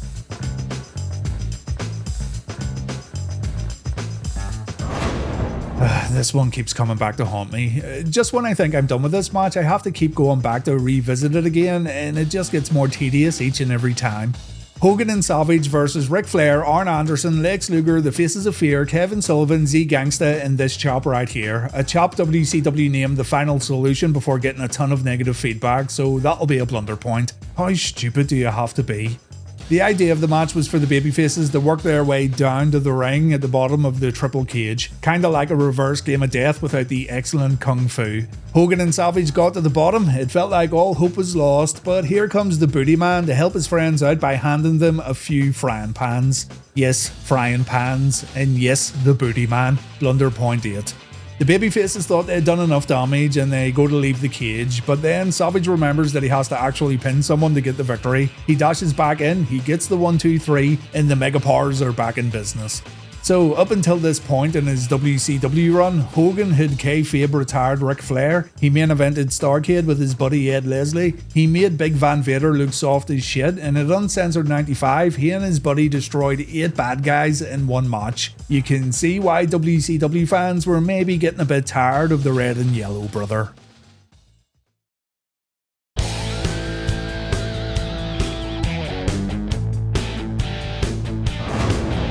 14 guys entered the Hardcore Junkyard Invitational match at Bash at the Beach 99, and a lot of these guys got legitimately injured. So imagine hurting yourself for a match that was so chaotic that fans watching at home couldn't even follow what was going on. From badly timed set pieces that included Jerry Flynn trying to create some sparks inside a car hood only for him to give up and the car still magically exploding, to Sandman requesting help from his opponents when taking a bump. This was one giant mess that really achieved nothing. It's not like you can watch it the same way you'd watch other hardcore matches and enjoy seeing big bumps taking on hard objects, and that's because the production work was truly abysmal.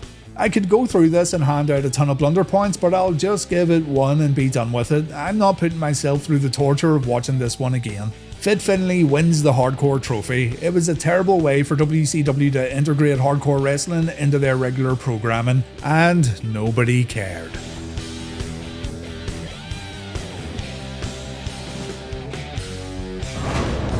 WCW Nitro in 1997 was pretty damn good, but one of the show's worst segments in history happened on the 3rd of March 1997. Roddy Piper needed a family to take on the NWO and Team WCW at Uncensored 97. He was a lone wolf in this WCW vs NWO war, and he didn't want to rely on WCW's biggest names to back him up. So instead he hosted a gauntlet match where 6 tryouts would take place live on Nitro, and the 6 men who came to the ring were nobodies. Well, 5 of them were nobodies, and we also had John Tenta. The matches were all done in a crappie shoot style where Piper would ask the audience if they approved of Roddy's opponent or not, and the first guy selected was Craig Malley, a stuntman Piper knew and rumoured to be a bag-carrying young boy. Not saying he was, but it was heavily rumoured. The crowd booed Malley out of the building, and you could tell this was all Piper's idea when he told the fans they were being too harsh, and then to try to get the fans' approval, he would fight Craig again. He was so desperate for the fans to accept this guy that Roddy actually fought him again, and they hated it. They hated every moment of this entire segment. Have blunder point number 10. The next guy was another stuntman apparently. He gave Piper a brutal wedgie while going for a press slam, and that was enough to gain entry into Roddy's family. Blunder point 11, I guess. And finally, John Tenta was selected. I do like Big John Tenta, but we're going up against the NWO here. This is not the squad you need, Mr. Piper. This 20-minute snooze fest of a segment bombed so hard that 3 of the 4 horsemen ended up becoming Piper's family, while the other 3 guys were told their services were no longer needed. So in the end, the Nitro Gauntlet was all for nothing, and better yet, the NWO won the match at Uncensored 97.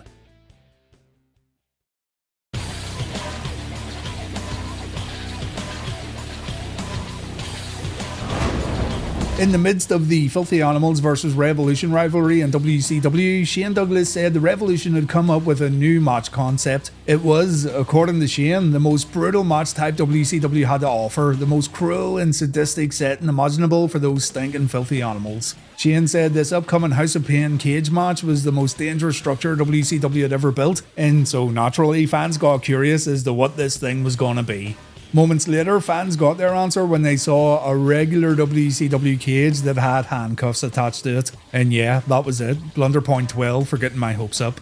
To win the match, you had to apparently handcuff both of your opponents to the cage, but the referee only called for the bell after he himself got attacked. Fans didn't know if the Revolution won or if they had got disqualified inside a cage match, and if you look up match records today, most agree that the Animals won the match via disqualification, even though Schiavone said the Revolution won. Take another blunder point for still confusing fans nearly 25 years later. It is pretty hilarious though. The way Shane was talking, you'd think this was going to be some new brutal wrestling match that was unlike anything we'd ever seen before. In the end, it was an extremely low effort cage match with a confusing ending.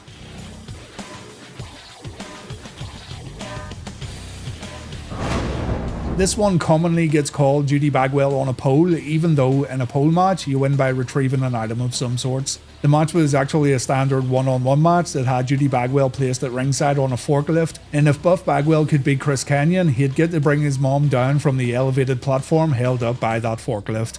Kanyon did say it was supposed to be Judy Bagwell on a pole, but he, and I quote, couldn't find a pole that would hold that big fat battle axe, so he opted for a forklift instead. How Kanyon got a forklift is anyone's guess.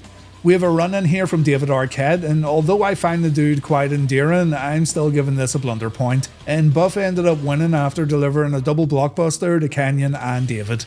I wasn't sure if I should have included this one because it is essentially a one-on-one match that just has a unique prize for the winner, but I know you guys would have ripped me apart if I didn't mention it. Just the name Judy Bagwell on a pole's enough to make people laugh, and it is one of the more questionable matches that took place during the final days of World Championship Wrestling.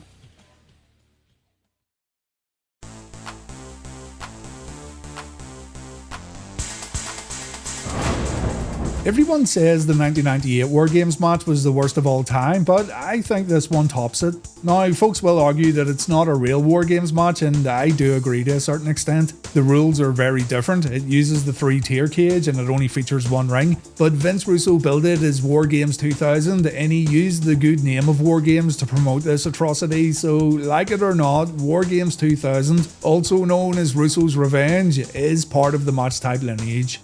The WCW Championships hung above the triple cage. Not only does the competitor have to retrieve the belt, they also have to climb back down and walk out of the bottom cage while holding the championship. It's not a bad idea in theory, but the execution of the match is truly woeful, plus it wouldn't be a big Russo match without a swerve. Earlier in the evening, Kevin Nash and Russo had a falling out because Russo was putting Big Kev's WCW Championship up for grabs in this match. Nash was going to be part of Russo's War Games team that also featured Jeff Jarrett, Scott Steiner, the Harris brothers, and Vince Russo himself. Blunder point 15 for Russo actually competing in matches. What a silly idea that is. So with Kev and Russo not getting along, there was some friction within the heel team. These guys were taking on Goldberg, Sting, Booker T and Chronic, and that falling out that Russo had earlier on with Big Nash was nothing more than a ploy. In the end, Bret Hart showed up to close the bottom cage door in Goldberg's face. This gave Vince the opportunity to hand Kevin Nash the world belt, and the two hugged it out before Kev stepped out of the cage. Blunder point 16 for the swerve. It was to be expected, but still, it's terribly overdone. The match never should have been billed as a War Games contest. The action that took place inside the triple cage was nothing to write home about. It had a typical WCW 2000 ending, and it felt like another giant waste of time.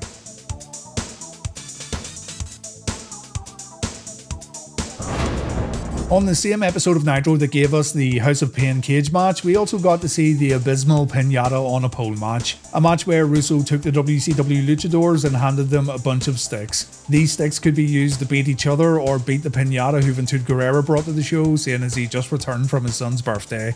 Inside the Pinata was a check for $10,000 because Russo felt the cruiserweights didn't earn enough money. And yeah, the idea is bad enough, but the fact that WCW couldn't even rig the match up properly speaks volumes. Like, a pole match must be one of the easiest gimmick matches to set up, yet the Pinata fell from the pole very early on, and the guys in the ring had no idea what to do with it. Blunder point 17 for getting the most basic thing totally wrong.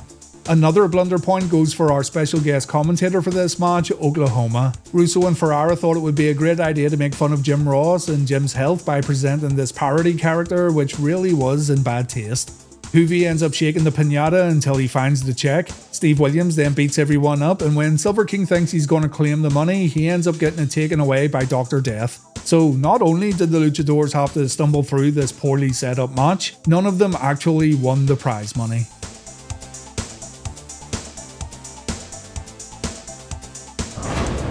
What is a catch-as-catch-can match? Well, catch-as-catch-can is a legitimate grappling martial art that came from the UK. It became a predetermined professional style of wrestling in the 1920s, long before the pro style we see today on TV was made popular. But in the world of WCW, catch wrestling's a bit more simple, as in it has absolutely nothing to do with catch wrestling, and it basically means if you leave the ring, you'll lose the match. Blunder point 19 just for the sheer ignorance of it, because pins were the predominant way to win catch matches, though rules could change from venue to venue.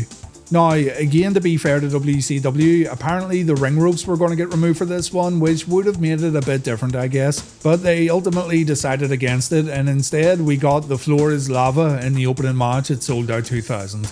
Dean Malenko and Billy Kidman were featured in this catch-as-catch-can match, and Malenko completely forgot the rules. He left the ring on his own accord for a short timeout, and the referee had no choice but to call for the bell at the 2-minute 26-second mark. So, as much as I hate to do it, it's a blunder point for the Iceman right here. He did legitimately forget the match rules, and the bout ended way sooner than originally planned. Kudos to the referee for ending the match though. It's kinda surprising that Robinson just didn't allow it to continue while the commentators tried to explain that Malenko had to be physically thrown to the outside or something. But yeah, a pretty funny botch right here. Not letting these men leave the ring and confining them like this was kinda stupid too. Kidman in particular could do some good stuff from the ring to the outside, so the match type only hampered the participants down in my opinion.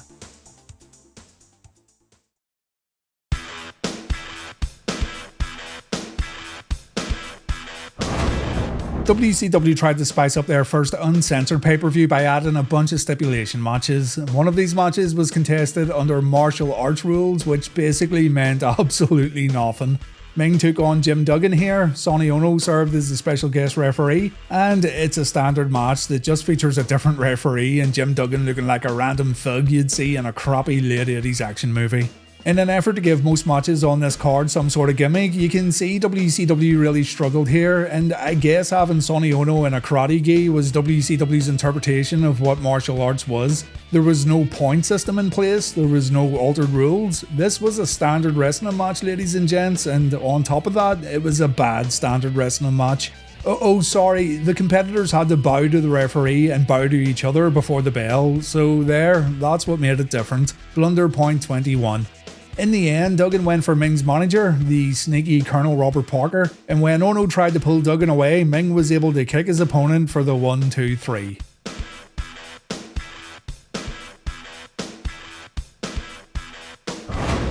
From the same pay-per-view, we've got the King of the Road match, Dustin Rhodes versus the Blacktop Bully.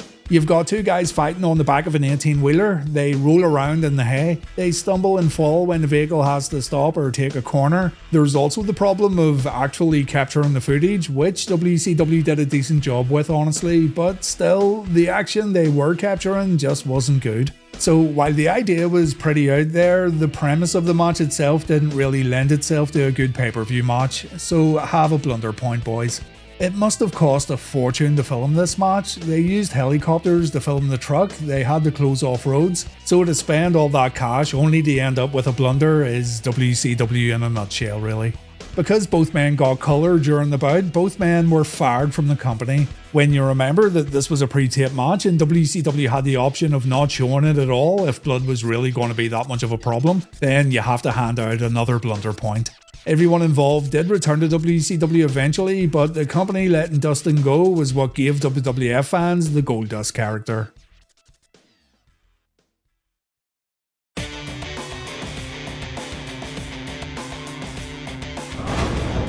When you're done watching this video, do me a favour, check out the AJ Styles vs Undertaker Boneyard match with all its great production values and great presentation, and then check out the Vampiro vs Demon Graveyard match at Bash at the Beach 2000. I know television productions evolved over the years and WWE has a lot more disposable income these days, but my god, the WCW match looks like a high school project in comparison.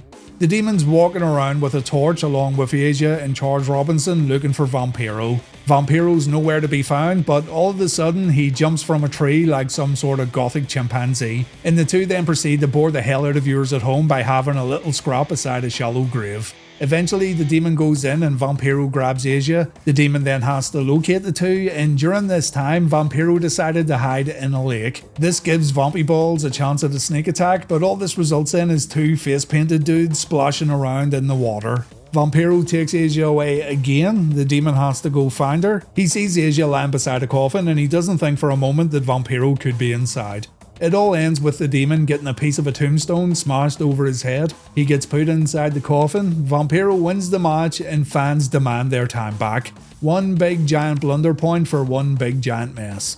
Vampiro then headed back to the arena only to get attacked by a returning Sting, so at least something decent came out of all this. But then Russo came down to cut his famous promo against Hulk Hogan and normal WCW service had officially resumed.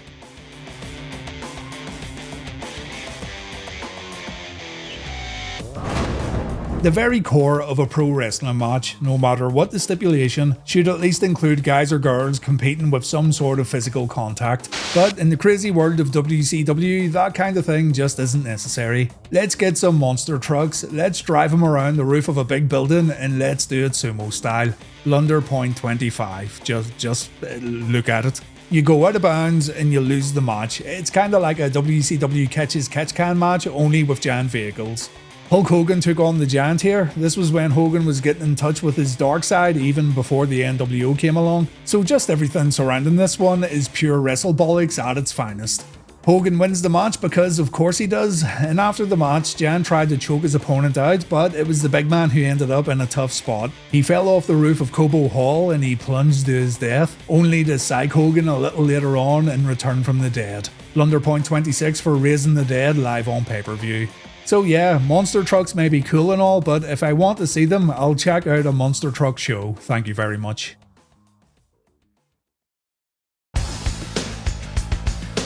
Loads have been left off here, such as the infamous Viagra on a pole match, the apple pie strap match, the Human Torch match, the San Francisco's 49ers match. I could have included the Steiner Asylum cage matches, though there's already a whole Blunder episode about that particular match type.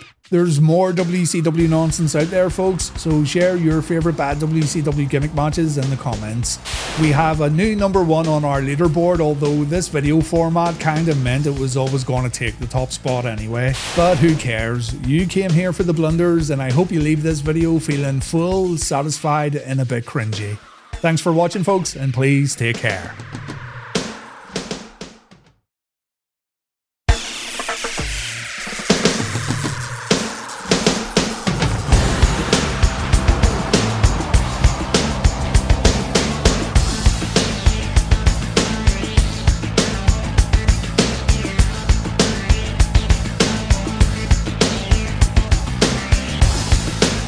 On the previous episode of Blunder, I looked at some bad gimmick matches, and one in particular stood out as being incredibly bad. So bad that I thought it deserved its very own episode while expanding on what happened before and afterward.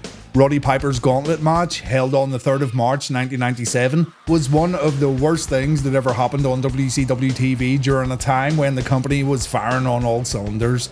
Nitro had been destination TV for American wrestling fans, and the company could seemingly do no wrong as they destroyed the WWF and the weekly TV ratings. But this series of tryout matches held by Roddy Piper was such a huge, giant misstep that it's actually pretty insane that it got booked in the first place. Like, there was absolutely no way this was going to go down well, and it makes you wonder why it was given an insane 20 minutes of TV time. I want to talk about this one in detail today and ponder over how atrocious it all was, but that's not all. The reason for this gauntlet match taking place was also kinda dumb. The run-up to Uncensored 97 was absolutely littered with blunders, and the payoff for the main event was also a complete joke. So grab yourself a beverage and get ready for some more nonsense. This is WCW Blunder, the Uncensored 97 main event. So, we need a bit of backstory here so you can understand why this thing even took place. It's Super Brawl 7, taking place in February 1997. The Giant and Lex Luger defeated the Outsiders for the Tag Team Championships. Lex didn't get involved until later in the match. He didn't get cleared by a doctor to compete, and he used his arm cast on both Hall and Nash before winning with a torture rack. Eric Bischoff wasn't happy with how the Outsiders lost their Tag Team Championships, so the next night he used his power to take the belts away from Lex and Giant, and the Outsiders became Tag Team Champions once again. However, Lex only agreed to give the belts up under one condition. At Uncensored 97, Lex won some sort of match where every single belt in WCW's up for grabs. He said anything goes at Uncensored, and every title that's active in WCW right at that moment should be up for grabs in some sort of team match. No other information was given, but Eric agreed. So, the main event for Uncensored was set, and we just assumed it would be WCW versus NWO. Are we all following along so far? Alright, good. Sting would then show up at the end of this promo, and he seemingly joined the NWO, so Team WCW would not feature the Icon. The next week, Bischoff caused confusion when he said the match at Uncensored was actually the NWO Championship belts versus the future of WCW. Blunder point number 1 for not being clear. At this point in time, no one actually knew what was at stake in this match, and when I covered this for Reliving the War, it really felt like WCW were making it up as they went along. Harvey Schiller then appeared, and he relieved Eric Bischoff of his duties as executive producer of WCW. Because Eric stripped the titles away from Lex and Giant, Schiller thought Bischoff was getting a bit too big for his boots. And this is going to be blunder point number 2, because Lex and Giant fully agreed to give up their belts if they could get this WCW vs NWO match at Uncensored. Eric didn't really force Lex and Giant to do anything, so yeah, unfair dismissal right here. Eric should have joined a union. Eric no longer had financial responsibilities within WCW, he could no longer sign contracts, and behind the scenes, the WCW booking committee told Roddy Piper that if he wanted, he could form his own team and join in on this WCW vs NWO match happening at Uncensored. This announcement was made by the commentators during a Michael Wall Street vs Scotty Riggs match, which is pretty funny in its own right. I mean, it's a pretty big deal, and the information is just relayed during a lower mid-card match. Right, here we go. Piper comes down to the ring to announce he's looking for a new family. A family that's going to help him take on the NWO and WCW, apparently. Now, there's a huge disconnect here because fans in attendance didn't know Piper's now part of the Uncensored match. Remember, the commentators announced the news about Piper's involvement to fans at home during the Riggs vs. Wall Street match. Piper does not explicitly tell fans in attendance that he's forming a team for Uncensored. He just says he's looking for a new family because the war continues on, and so fans are left completely in the dark. We all know why the Hot Rod wants some backup. The folks in Atlanta have no idea, and to them, this is all coming across as very random. So that's blunder point number 3. Also, exactly what is Roddy fighting for? Wouldn't it have been better for Piper to join Team WCW and fight the good fight? All that's concrete right now is the fact that the NWO Championship belts are up for grabs and we have no idea exactly what's going to happen if the NWO win or if Team Piper wins, but don't worry, we'll learn about that soon enough. Piper wants to invite a few guys down for a fight. 6 guys are going to show up in total and Piper has to choose 3. It's up to the fans to vote for Piper's family, so if they cheer loud enough, Piper will give the guy a thumbs up. If they boo, they won't be joining the squad. Simple enough, right? Well, the fans booed every single competitor except the last one, and it's easy to see why. The first guy comes out. No, wait, sorry, blunder point 4 for Roddy struggling to get his shirt off. Sorry, but I thought that was funny. So the first guy walks out and he's a complete unknown. He gets 0 reaction, he's even lower than a jobber. And Tony Schiavone says on commentary, I have no idea who that is. Still, let's not be too judgmental. He might be really good in the ring. No, never mind. These matches were contested as work-shoot fights, and so no one really gets a chance to show off what they could potentially do in a pro wrestling environment. Like if this dude got in the ring and pulled off a 450 splash while blindfolded, then yeah, he may have had a chance. But instead, Piper locks in a Kimura and this unknown loser tops out. The fans boo this guy. Piper decides he's not going to make it into his new family. And keep in mind, we've already burned through 6 minutes of airtime since Piper made his entrance. This one's sinking fast and it really hasn't even started yet. Next out, it's Luther Reigns, who, by the way, was also totally unknown in early 1997. He's just another nobody who just so happens to be wearing Daisy Dukes, so blunder point number 5 for the choice of attire. You look fucking stupid, my man. Luther slaps Piper, he delivers a few working punches, so at least he's done more than the first guy, but Piper locks him in the sleeper hold and finally the crowd make a little noise. Reigns is out cold, the fans once again show their disapproval towards this unknown hopeful, so Roddy still hasn't found a guy who can join his weird family. Generic shirtless guy wearing denim number 3 comes out. He looks like he has the personality of a cabbage. But some other dude wearing boxing gloves knocks him out and instead generic boxer guy's gonna take his place. Generic boxer guy who's gonna fight in his underwear. This is Craig Malley. He was seen with Piper at Halloween Havoc 96 and again at Starrcade 96. He worked as a stunt coordinator on lots of Roddy Piper's direct-to-VHS movies. He worked on script rewrites for a ton of Piper movies too, and there were rumours circulating about his involvement with Piper. Some say he was just a close friend, others say he was Roddy's bag carrier. So as mentioned on Reliving the War, it's possible that Craig Malley was Piper's very own personal Virgil. The likely answer here is that the two were just good friends and Piper wanted to get Craig some of that sweet Turner money. Anyway, Malley has a boxing match against Piper, as in he throws a bunch of wild punches and Piper fights back for a moment. The crowd boos as expected, and when the fight ends, the crowd continue to boo. Craig Malley is not getting accepted into Piper's family, it would seem, only this is not the outcome Roddy wanted. Roddy legitimately thought fans would cheer for this nobody, and he says the fans are being too harsh. So he goes ahead and he starts the fight again in hopes that he and Craig can change the opinion of the people. Blunder point 6 then for failing to read the room. After a bare-knuckled scrap, the crowd once again boo, yet Piper allows Craig to join his family. So blunder point 7 for not living up to your word, Hot Rod. The fans were supposed to give their approval, not you. Out next, it's some hobo that looks like an even worse version of WCW megastar Roadblock. This just so happens to be another stuntman who Roddy Piper knew from his time in Hollywood. His real name is Leighton Morrison, and he still works as a stunt coordinator to this very day. He worked on Godzilla 2004, Pixels, Life of Pi, Resident Evil Extinction and Afterlife, The Incredible Hulk. He also acted in Boondock Saints as Vladdy. Our guy must know a thing or two about putting together and performing stunts, but he does not look the part at all when it comes to pro wrestling. Here, he's a barefooted kickboxer who looks like he came from those old bum fight videos. Blunder .8 for not having a wash. The crowd have totally lost interest. They chant boring as the fight gets underway. This guy's supposed to be a kickboxer, and just like Molly before him, he's a bit more successful when it comes to actually doing a bit of damage to the hot rod. It's still terrible, mind you. The audience are seriously not into this at all, and Roddy grants him access to his family after taking an atomic wedgie. Not even joking. Piper said this Trump was good enough to take on WCW and the NWO after getting his trunk stuck up his butt cheeks. So we have a pro wrestler named Roddy Piper leading the team. We have a boxer named Craig, a kickboxer named Leighton, and now we're going to get a sumo wrestler when John Tenta walks down to the ring.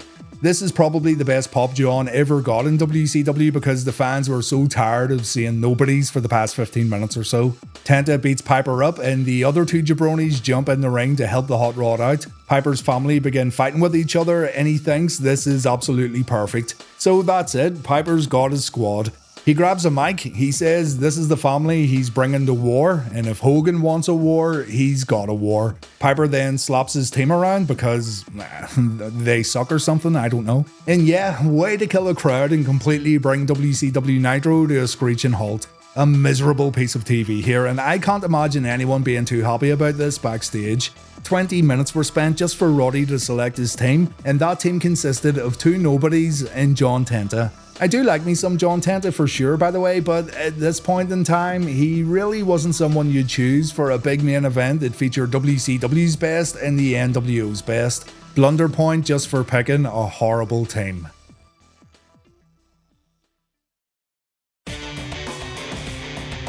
The fun and games didn't stop here, ladies and gents. It's clear as day that Bischoff wasn't happy with how this whole thing turned out and something had to be done to save the main event. A big change had to be made.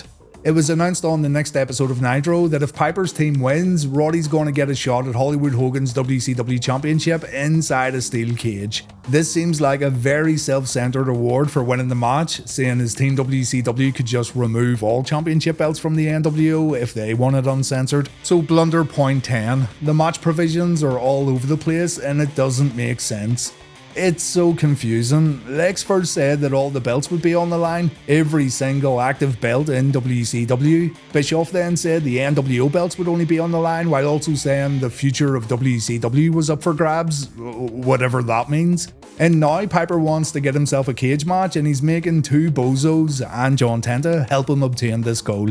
If you haven't figured it out by now, no one knew what the fuck was going on and they were making it up as they went along. Piper brings his team to Club La Vela, and it's here where the team gets disbanded. Just 1 week after coming together, the idea has been flushed down the toilet because of the negative feedback. Arn Anderson tells Piper that this is a job for professionals. Piper's squad did show a lot of heart, but there's no way they can beat WCW and the NWO. Flair, more or less, said that Piper's fighting on his own if he brings this team to the Uncensored main event. So the Four Horsemen are offering their services to the Hot Rod, and instead of these goons by his side, Piper can have Chris Benoit, Steve McMichael and Jeff Jarrett. Roddy accepts these guys as his new teammates, so all that talk about needing a new family was all for nothing. Have a Blunder point for wasting everyone's time last week. It must have been disheartening for the goons, especially Big John Tenta, but it was the right decision after the poor reception Team Piper received last week. We then learned who was going to represent Team WCW. It was going to be Lex Luger, the Giant, and the Steiner brothers. And we also found out the rules of the match through Tony Schiavone's commentary. Again, things were changed up in an effort to seemingly make things even more confusing.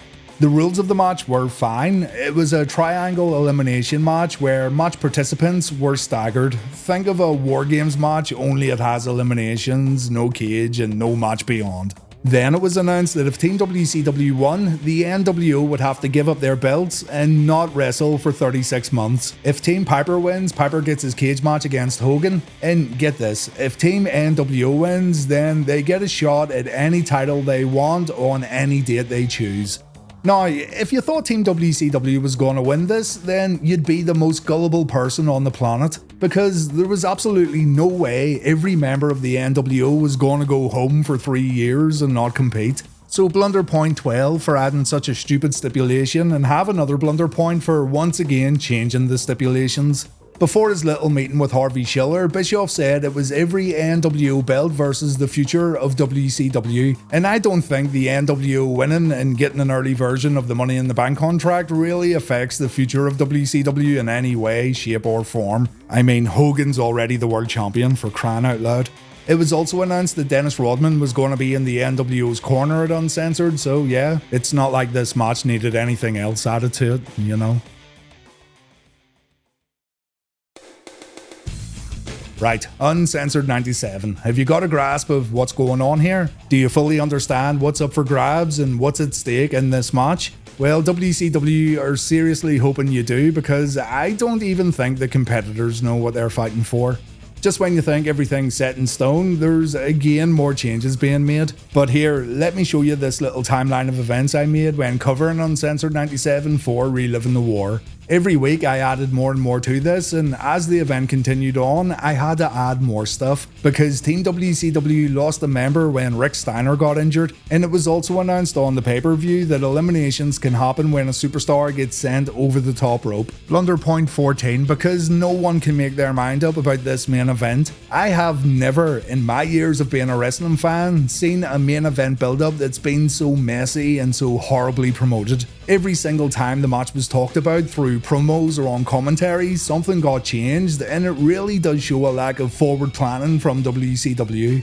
All that stuff about Team Piper, all that stuff about forming a team that ended up getting replaced by the Horsemen, it didn't matter because Piper's team was the first eliminated. Thanks to Dennis Rodman, Roddy Piper wouldn't be getting his cage match against Hollywood Hogan, except he actually did at Halloween Havoc later in the year, so blunder point 15 for still ultimately giving the loser the prize they wanted. And because anyone with half the brain you do knew rightly that the NWO wouldn't stay off TV for 3 years, the New World Order predictably won the Uncensored main event.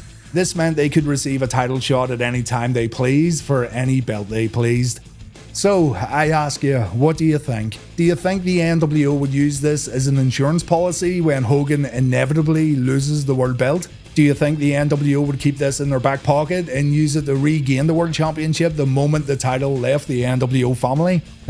We'll come back to this in just a moment. The highlight of this main event was Sting attacking the NWO after the bell. Sting didn't actually join the faction, and instead he successfully infiltrated the group. And the Stinger made it clear at the end of the event that he wanted Hogan one-on-one. As crazy as it may be, this little moment made up for the shit show that was the Uncensored 97 main event. That's how good the Sting vs NWO rivalry really was. Sting delivered a Scorpion Death Drop to Hogan at the end of the show, and the fans completely ate it up. We're not done yet. There's a few things we still need to talk about because the stench of Uncensored 97 and its build-up lingered around WCW television for a little longer.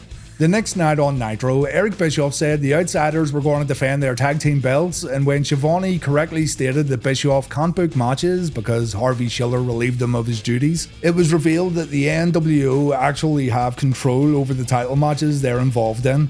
Apparently, because they won the Uncensored main event, the faction could book their own championship matches, and the Outsiders took advantage of this by facing Mike Enos and Bunkhouse Buck, two guys that Hall and Nash could beat very easily. The problem we have here is that even after the fucking Uncensored match took place, the match provisions were still being changed. So blunder point 16, even when this thing should have been put to bed forever and completely forgotten about, WCW were somehow still managing to mess things up. It's actually pretty incredible. And then, get this, you know how the NWO also won the right to face any champion at any time? Well, instead of using their Uncensored 97 prize as an insurance policy for the world belt, guess what title they went for? Go, guess.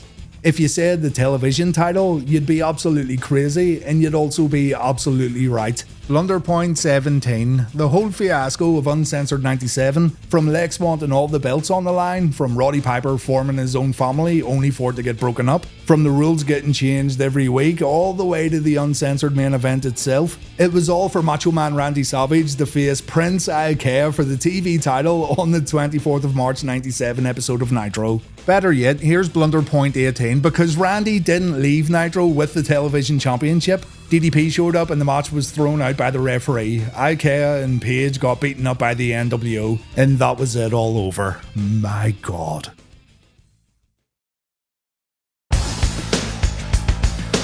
So, what are the takeaways here? There's two in particular that comes to my mind. One, WCW thought they could do no wrong and they thought people wouldn't question their silly creative decisions.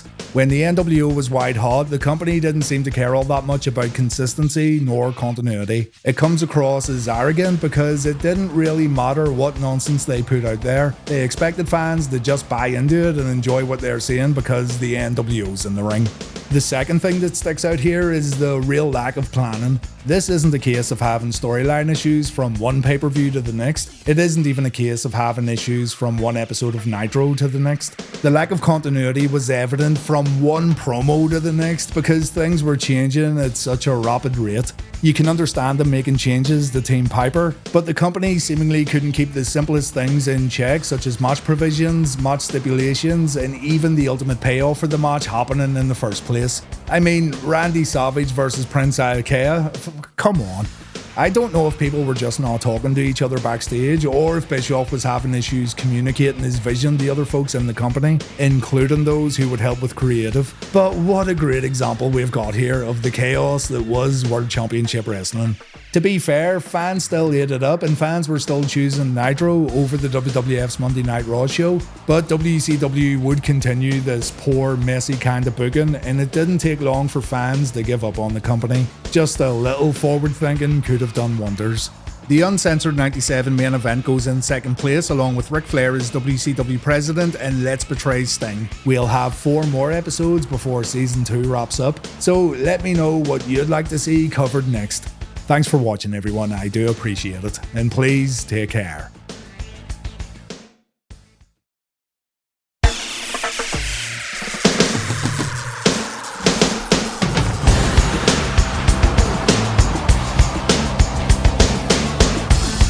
Hey everybody, I'm going to do something different for this episode of Blunder. I'm going to read from Bobby Heenan's book, Bobby the Brain, Wrestling's Bad Boy Tells All, that was published in 2002. There's a chapter all about Bobby's time in WCW, and as I was reading the whole book, I thought this particular chapter would make for a good Blunder episode. It's just one problem after the other. I'll interject every now and then to share my thoughts, but I'll be mainly reading from Bobby's book throughout this whole video, and I'll dish out blunder points when necessary. Honestly, I could have dished out way more here, but I'll only add a point for the more severe or downright silly problems that Bobby talked about in his book.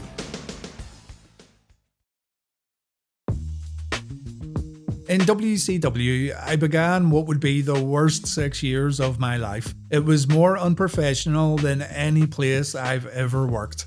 I knew going in it wasn't going to be the same as the WWF. I already knew guys who were there who told me that it run like a circus. I went there for the money and to be closer to home. The first week I was in the booth to do voiceovers for the television shows with Tony Schiavone. I watched the guy throw a drop kick and it missed by about 4 or 5 inches. Tony didn't say anything. I tried to cover it up by saying, you know Tony, a lot of people don't have that resiliency when they see a drop kick to get out of the way and move back. Cut, Tony said to the production crew. He looked at me and said, don't cover it up, don't bring any attention to it. Inevitably, that missed dropkick would show up in highlights after the match. After a year there, I wanted to go back to the WWF. Around that time, I was calling a match with Brian Pillman against Eddie Guerrero at a Clash of the Champions show in January 1995. I told everybody from the outset never to touch me. That was just a given. To this day, I have a bad neck. After my surgery in 1995, the doctor told me that he didn't know if my neck was stronger or weaker than it ever was. When I did TV, I never watched the ring to call the action. I watched the monitor. You have to call what you see. I saw Pillman outside the ring and I started talking to Tony Schiavone. I couldn't see Brian at all. Pillman came up behind me and pulled my coat down over my shoulders, and I didn't know if it was a fan or what. I stood up and said, "What the fuck are you doing?" I threw my headset off and started walking up the aisle. I stopped myself and thought, no, I'm gonna finish it.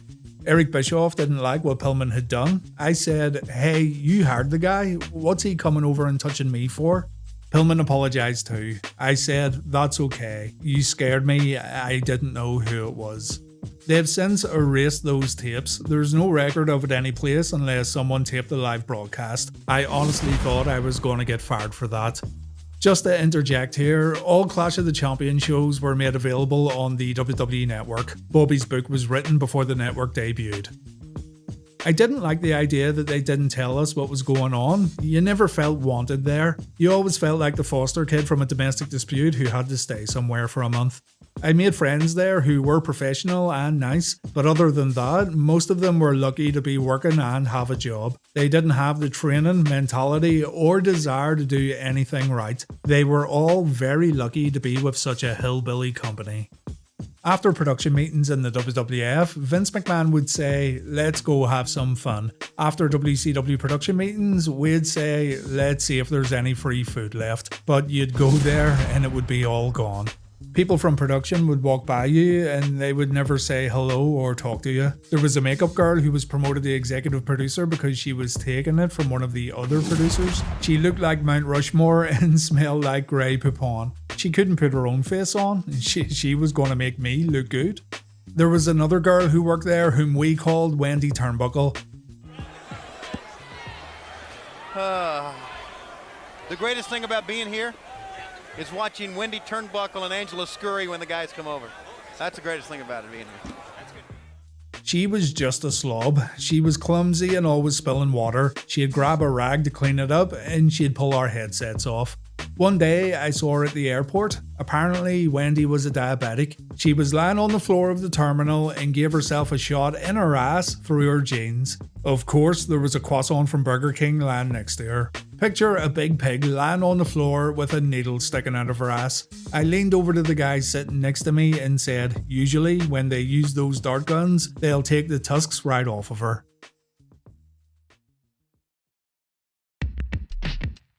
Everybody hated their jobs. It was the funniest place. For example, if someone was in charge of tapes and someone was in charge of pens, the person in charge of tapes would say, "Don't touch that tape, I'm in charge of it, I have to move that." The person in charge of pens would say, "Would you like to use my pen?" The tape person would say, "I don't want to get involved in that." They would do only what they had to do. No one would ever help anybody. The production department wouldn't show replays with a guy coming off the top rope into a table. They'd show a guy locking up at the start of the match. They missed the good stuff. WCW wanted to start a match in progress or show someone coming out of a limo. You don't see the Super Bowl start with a guy running with the ball. You have to have an opening and the announcers have to talk about what you're going to see. Set the stage for it. People who turn on wrestling and see a guy coming out of a car and walking into the building, they think they've missed something. They don't know where they're at in the show. Going to interject again here and say, I don't necessarily think kicking off a pro wrestling broadcast with someone getting out of a car or limo is a bad thing. I think it can be pretty effective for guys or girls who haven't been seen in a while, or for someone new coming into the company totally unexpected. I do understand what Bobby means though. There is the possibility of confusing casual fans, and I do agree that starting a broadcast with a match already underway is a bad idea. Keep in mind that the only reason to be in business is to draw money. You do that by increasing ratings and selling more advertising time so you get more people in the seats in the arena. When the cat Ernest Miller did his James Brown impersonation with the cape and the shoes, it was cute and people liked it. Someone got the idea to have the real James Brown come to the Cow Palace in San Francisco. They signed James Brown for 10 grand for one night. At the beginning of the angle, Miller brought out a James Brown impersonator. Cat claimed it was James Brown. A couple of minutes later, the real James Brown came through the curtain. He got in the ring and did a little dance. Miller acted astonished. Now, if someone was a promoter, booker, or writer and knew what they were doing in this business, the average moron would tell you that you announce that you're going to have James Brown at the show, you get him to come in a day early or have him do some sound bites for local radio stations. Eric's idea was, if the people missed it, they would buy the next pay-per-view. But what he didn't know was that the secret to selling anything was to advertise. He gave away 10 grand for nothing.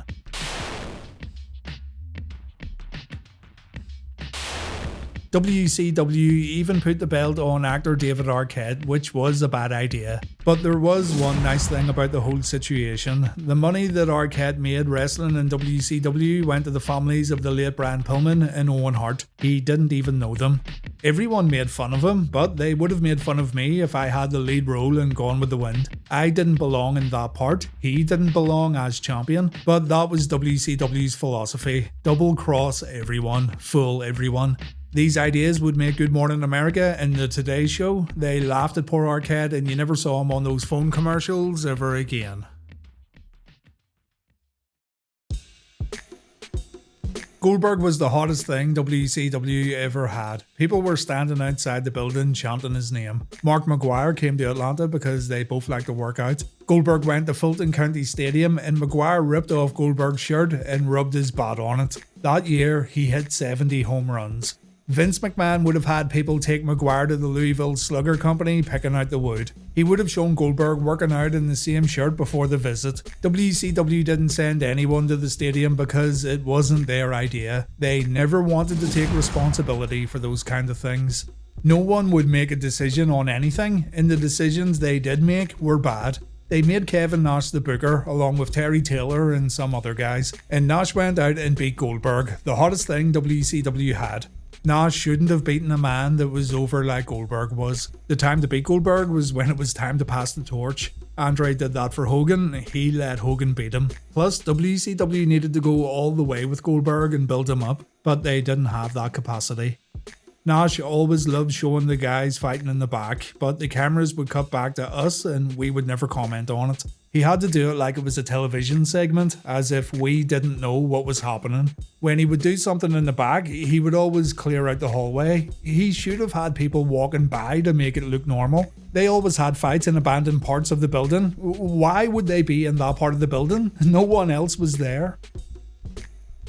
When Goldberg's winning streak ended, that was the beginning of the end. That and the match between Hogan and Nash where Hogan pushed Nash down with one finger and pinned him. All that with 40,000 people in WCW's own backyard of Atlanta, the home of the company. After that show, Mike Tenay, another announcer, and I told Tony that the handwriting was on the wall. He shot back with, "You bunch of paranoid sons of bitches. How are the Braves doing, Tony?" When I worked with Mike Tenay, we used to call his wife Karen Fingers. Any salt shaker on a restaurant table went home with her. Mike never took a bump for a living, but he did when Jeff Jarrett hit him with a guitar. Most of the guitars were gimmicked, that one wasn't, and it hurt. I always wondered how many times Jarrett could hit someone with a guitar. He went through more of them than Johnny Cash. Tenay was the perfect guy to make fun of with all the knowledge he had. Lee Marshall was hard to work with because he wouldn't come back on me like Monsoon did. What he didn't understand was that I'm 6 feet, 230 pounds, and I'm a sneaky coward, and I used to wrestle. Monsoon used to wrestle, and he was bigger than me, so I was playing the coward and I had to back down from him. Marshall was just a dumpy looking announcer. I couldn't be afraid of him and couldn't act that way, just like I couldn't act afraid of Tony. But Tenay was perfect. He would put me in my place with a whole bunch of words that had me confused. I would try to figure out what he would say about me, but I wouldn't fight him. Marshall was the kind of guy you'd want to hit. Guys like Gordon Soley you had respect for and wouldn't touch. Gene Okerlund too. I never liked guys grabbing Gene during interviews. Some would say grabbing someone as if you were really going to assault them takes away your credibility, but that's ridiculous. If you're a masked guy who just ate a chair and teamed up with the Wolfman against 2 midgets and a woman in a cage, where is the credibility in the first place? Mike's a real smart guy. Everything I needed to know I'd ask Mike because he eavesdrops on the wrestling world. He always did his homework but was dissatisfied in WCW. He would ask questions and people would just scratch their heads. It was fun working with Mike and I respect him and Fingers a lot. Wait a minute, where's my wallet?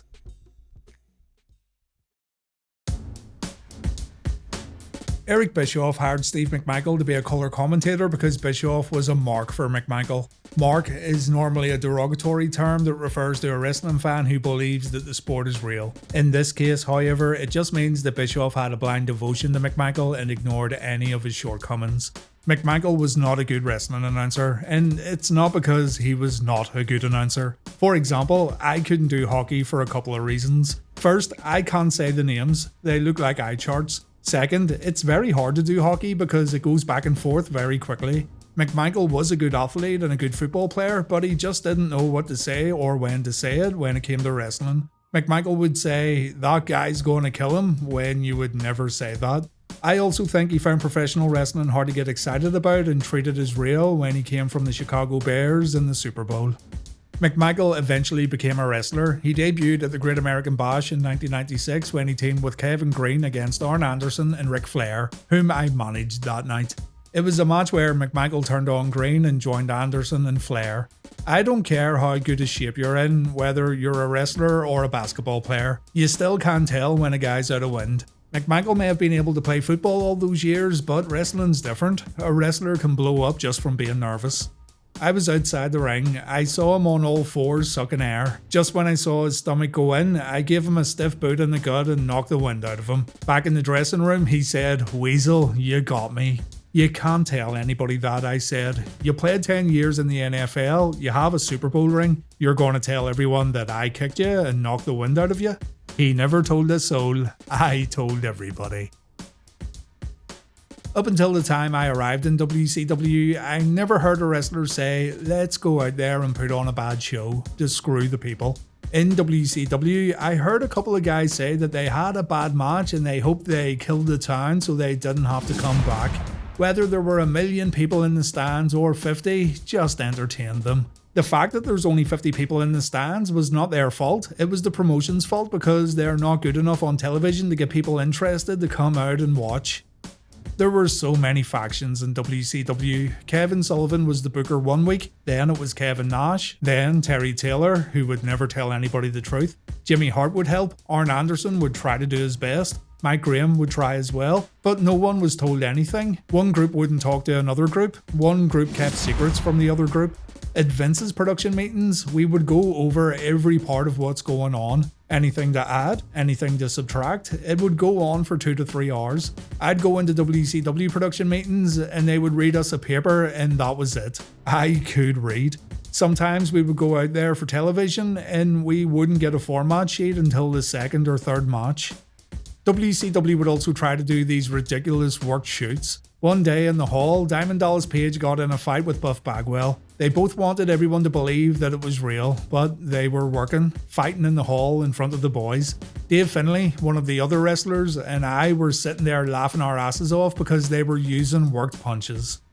The ideas were interesting too. When Paul the Giant White, now known as The Big Show, fell off Cobo Hall at Halloween Havoc 1995, he came back for his title match with Hulk Hogan after falling off a 17-story building. They were going to put a fish in his trunks and say he fell into the Detroit River. I told people they expected him to fall off the roof, so they put airbags on the ground to cushion his fall. What else are you going to say? A guy fell off the building and came back for his championship match? No one at WCW knew how to promote the big man. He didn't know how to be a giant because he started taking bumps right away. Andre would never do that. The giant was just a big guy who was an average wrestler, not a true giant.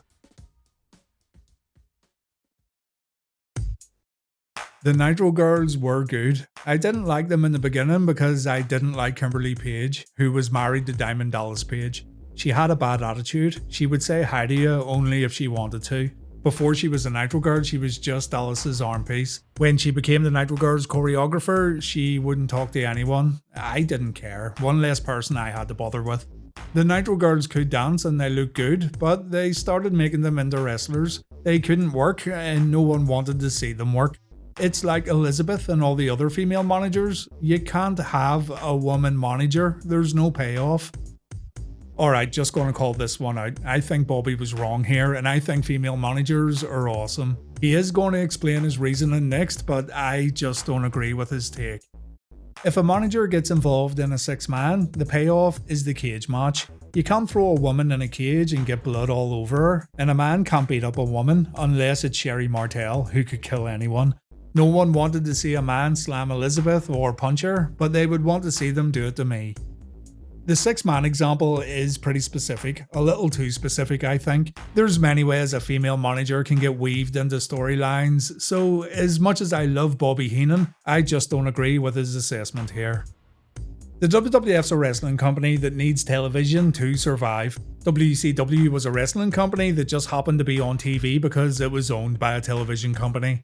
We were the only thing making them money. We had better ratings than the Atlanta Braves, but WCW was always the whore sister of the Time Warner family. The kind that goes out every night, turns tricks and makes money. The family lives in a big home, drives new cars and dresses nice, but they don't want to tell anybody where they're getting the money. We were making more money than any division of that company, but no one wanted to give us any credit for it because it was wrestling. This is true, and it's something that's been brought to light again, as a pretty prominent wrestling journalist has spent the last month or so comparing AEW to WCW. Just thought I'd throw that out there. WCW was like the city of the living dead. No one spoke and there was no camaraderie. The underneath guys didn't like the Mexicans. The middle guys like Benoit, Dean Malenko and Eddie Guerrero were never going to get a break because Bischoff liked to use Kevin Nash and other big guys. Most of the people in WCW couldn't find their ass with both hands. I suggested an idea once on an angle with Cactus Jack and Max Payne. Eric told me, "We do all that, you stick to announcing, you're just an announcer." I said fine, I never gave them another idea. It hit me, I would go in and get my check every 2 weeks. I had first class airfare, expenses, guaranteed salary, medical, and I only worked a couple of days a week. I didn't care about anything. All I cared about was doing my job and getting my money. I didn't care if a guy came out dressed like a goose. I just wanted to get out of there. It wasn't fun anymore. When it's not fun, it's hard to work, and it comes across. WCW was ran by people who were not in the business. Sam Muchnick was never in the business, neither was Dennis Hilgard, neither was Wally Corbo, but they knew how to promote. These guys in WCW, it wasn't their money, it was Ted Turner's money. They didn't have any idea how much money they were making or losing, nor did they care. Sure, Nitro was number 1 for 83 weeks, but that was because of Vince McMahon. He was running those vignettes on Hogan being old and Savage being old. It made people aware of where Hogan and everybody were, so the fans started watching WCW. Again, this is something I don't agree with. I don't think WCW's success came from the Nacho Man and Huckster vignettes, and I don't think these vignettes made people tune into Nitro every week. Nitro was immediately competitive with Raw from its debut in September 95. The Huckster vignettes didn't air until January 96. During that time, the announcers were criticising the WWF product on air. I never knocked Vince one time. Eric Bischoff asked me once, "Are you still working for him?" I said, "No, Eric, I'm not working for him. The reason I don't knock him is that I spent 10 years there. How stupid would I look to rip on the WWF? I'm hired by this company to put over this product. Sears people don't talk about JCPenney." One night, Vince had a pre-recorded Raw show against a live Nitro. The WWF switched their title that night to Mankind. Eric announced the finish and what was going to happen on Raw. His mentality was people would know the finish and not want to watch it. Everybody watched it. Vince did a 7 that night in the ratings, we did a 2. Yeah, this is false. I'm sorry, I'm sure it seems like I'm jumping in to defend WCW at every given opportunity here, but Bobby's numbers are way off. Raw did a 5.7 that night and Nitro done a 5. It's still a pretty good number. Bischoff was even challenging Vince to matches in the ring. If that match ever happened, Vince would have killed him. Eric Bischoff's like every other guy that got into wrestling that didn't have the wrestling mentality or wasn't from the business. This guy was a kickboxer. I always called him Kung Fu Charlie. He won different coloured belts from some strip mall doing taekwondo with a bunch of 11-year-old kids barely touching each other. Bischoff never did anything but kickbox. He'd threaten people, he was going to kick this guy's ass and this and that. I never had a problem with Eric. He gave me 3 contracts and 2 raises, but he just wasn't a friendly guy. He even admitted it when I asked him to go out for a few beers with me. To put it simply, Eric Bischoff wanted to be Vince McMahon. Vince is Neiman Marcus, Bischoff is Walmart. He just couldn't be Vince. He didn't have it. Maybe he does for other things, but not for wrestling. He told me one day, I'm going to put the stake in Vince McMahon's heart, pull it out and do it again. That stake's located in someone else's body, and it's in a different area.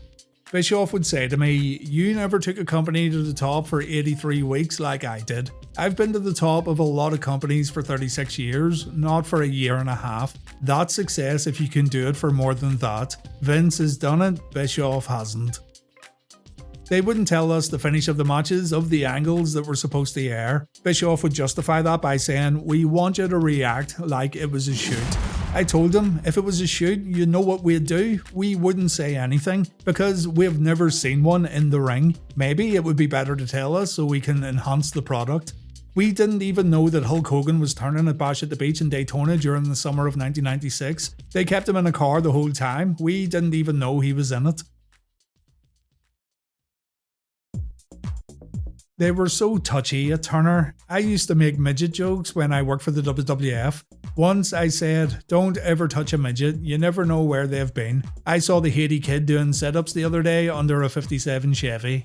Nitro had a Mexican battle royal. Eric approached me and said, don't do anything insulting. First of all, Eric, I said, you're talking not to Ray Heenan, but the character Bobby Heenan. There are 12 midgets out there with masks on. What is Bobby Heenan going to say? You can't. Midgets will write in. They can't reach the mail slot, I responded. Bobby, he said, be careful. What was I supposed to do? They all got in the ring and the only thing I could come up with was, it looks like the ride at a daycare centre. I told Bischoff once that I could save him a fortune with the Lucha Libre stars. How? He asked. You're bringing 12 guys in from Mexico City, I said. Why don't you bring in 2 and keep 10 masks? They're all built the same and do the same moves. No one will know the difference. Vince Russo took over from Bischoff in October of 1999. He said from the outset he was going to hire actors. Anybody could do wrestling, he thought. He wanted to do everything in the business that worked and do it the opposite to see if it would still work. That mentality shows how well WCW was doing when the WWF bought them. Russo was the editor of the WWF magazine. Everyone talks about how he and Ed Ferrara were writers there for television. Truthfully, if they would give 20 ideas to McMahon, he would choose one of them and then turn around and do his own thing. These weren't their ideas, they were McMahon's.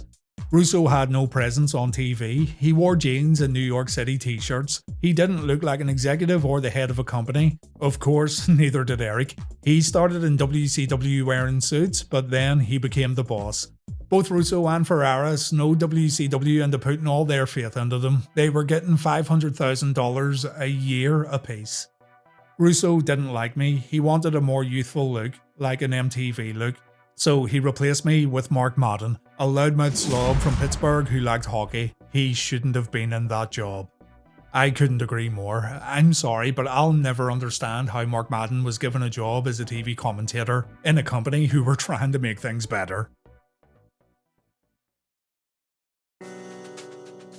I was in the company for 6 years. I missed 2 days of work. One for my mother-in-law's funeral, one because I had strep throat. I called Tony Schiavone the day I was sick and he said, that's okay, but Terry Taylor went nuts. He couldn't wait to hire Madden because they were both huge internet fans. They called Madden and flew him in from Pittsburgh to do Nitro. Tony double-crossed me too. He would always say knowledge is power, but he'd never tell you what was going on. He is a very insecure man. Tony always had to have the higher chair in the middle. He told the stagehands that he had to have the middle chair higher. He would sit down and I would reach for the lever so he'd sink. He got mad at that. Tony was a real minor leaguer. For no reason other than to look like the WWF, management decided to change the look of Nitro and move us down the ringside, where, by the way, it's hotter with the lights on you. Tony decided to change his look and wear a leather jacket to the set. I think he maybe should have checked the calendar as it was July. He was soaking wet the whole night, and Tony Schiavone doesn't keep well in warm weather. Tony hasn't spoken to me since I left WCW. He never said goodbye to me. He knew it was coming, but he never told me they weren't going to renew me. If knowledge is power, he wanted that power. In the time I worked for him, he never had me over to his house once, even though we lived close to each other. I had him over to my house twice. After I was released from WCW, I was out on New Year's Eve with the Tenez in Atlanta. My wife went to use the restroom downstairs. Cindy came back to tell me that Tony and his wife were at the bar. I walked downstairs and sat across the bar from Tony and just stared at him. Tony saw me and then would try to avoid looking at me. Finally, he left. The next day, he told Tenay that he and his wife had to go home. They couldn't even eat because they were so upset. He couldn't figure out why I would stare at him and not acknowledge him. I told Mike what to tell him. It's obvious I can't trust you. It's obvious you don't like me. There's nothing to say. So if I can't trust you, I'm gonna watch you. I ruined his New Year's. 1 week after I got sick with strep throat, Tony told me, "You're not going to be doing Nitro. They're going to try out different guys to see how they'll work down the road." I said, "Okay, what do you want me to do? Do you want me to do the pay-per-views?" I figured I would ask Vince Russo. I approached him and asked him if he needed me for the pay-per-views. Tony ran up and stood right in front of me, probably winking at Russo. Russo said, "I'll get back to you on that." He never did. About the same time, WCW was fighting a lawsuit over racial discrimination filed by a bunch of wrestlers who felt the company wasn't using enough minorities. Suddenly, they made Booker T their world champion, they had Stevie Ray do the announcing, the Cat became the commissioner. And quick side note, Sonny Ono was also part of this lawsuit. I'll cover it more when the time comes and reliving the war. If the allegations came up in court, WCW could defend themselves by saying they had a black world champion, a black commentator, and a black commissioner. They took me off Thunder and had me doing Worldwide, which was taped in Atlanta for syndication. It was just a horrible show with no production values. I was doing that once a week for 40 minutes. That was fine with me. I had lost my desire anyway. I didn't want to go to Sturgis, South Dakota and all those goddamn places. The pay-per-views in Sturgis were dangerous. All the bikers arrived at noon and the pay-per-view didn't start until 7. They drank all day in the hot sun. There was no flooring, just gravel. I did commentary with Tony Schiavone and Dusty Rhodes. When I walked out of the announcer's table, the people cheered me and I waved to them. Dusty nudged me and said, "I thought you were a heel." Not when they have rocks and we're stationary. We waved to them. All my desire was gone. I didn't know if it affected my performance because I didn't know if it was bad or good. No one ever told me. We all have good days and bad days. There were some matches that nobody cared about. There were some matches you just could not hype. It's like a guy bringing you an 80-year-old hooker. She doesn't look good, so why does it matter? In November 2000, with my contract up in December but with an option for another year, my telephone rang. They didn't even have the class to bring me in. Craig Leathers, who hired the beautiful Grey Poupon lady, called me. He said, "Bobby, I have some bad news." I thought, oh no, they're gonna re-up me. They decided not to pick up the option for next year. "How come?" I asked. "You make too much money for what you do." I said, "Give me more to do." "There isn't anything to do." "You took me off Nitro, Thunder and pay-per-views," I shot back. "You're paying 3 people to do what I did and still paying me more money." Then Craig had the balls to ask me if I would work until the end of the year. "Craig, you just fired me. You want me to work until the end of the year?" "I'll tell you what, I've never taken a vacation in the 6 years I've been here. I have 3 coming. I'll take the first 3 weeks of December off and come back for the last week. I sure hope I'm not rusty." Needless to say, I didn't come back. They wanted me to sign a paper to get paid until the end of the year, but it said I wouldn't knock WCW in any way or make fun of them. They sent me the paper, I sent it to my attorney. They sent me another paper that said if I didn't sign that paper and send it back, they'd consider it signed. They wanted to make up their own rules. That's how the company was run. My time in WCW was over. I wasn't worried. And I always told Cindy, 2 can eat as cheap as 1 if you don't eat.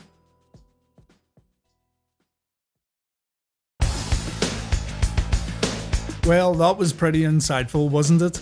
17 blunder points in total, so Bobby Heenan hating WCW is joined third on our blunder leaderboard. I will say this, as bad as Bobby's experience was in WCW, don't let it take away from his work as a commentator. Heenan was still great at his job, and you might even appreciate his work in WCW a bit more now that you understand how he felt about everything that was going on behind the scenes.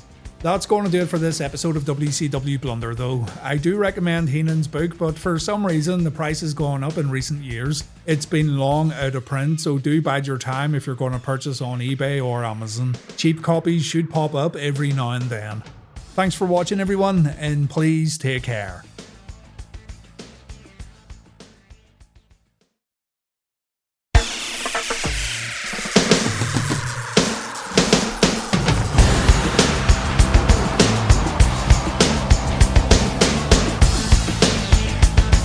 NWO 2000, the resurrection of something once great, yet it turned out to be another WCW blunder. After the NWO got so big during the group's heyday, the faction was split into two groups, NWO Black and White and the NWO Wolfpack. Following this, we had an amalgamation of sorts with the NWO Elite, while lesser members of the group formed a B-team. A B-team that actually hung around longer than the Elite itself.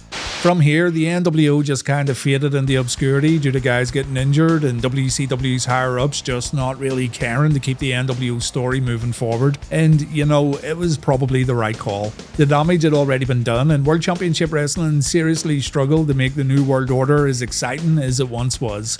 When the NWO first debuted, it was a truly game-changing moment. The faction will always remain as one of my favourites of all time, simply due to the impact they caused to the entire wrestling industry, an impact that's still being felt to this very day. But when you go back and watch WCW television again, and when you go back to watch the entire NWO run all over again, you quickly realise that there was a real lack of direction.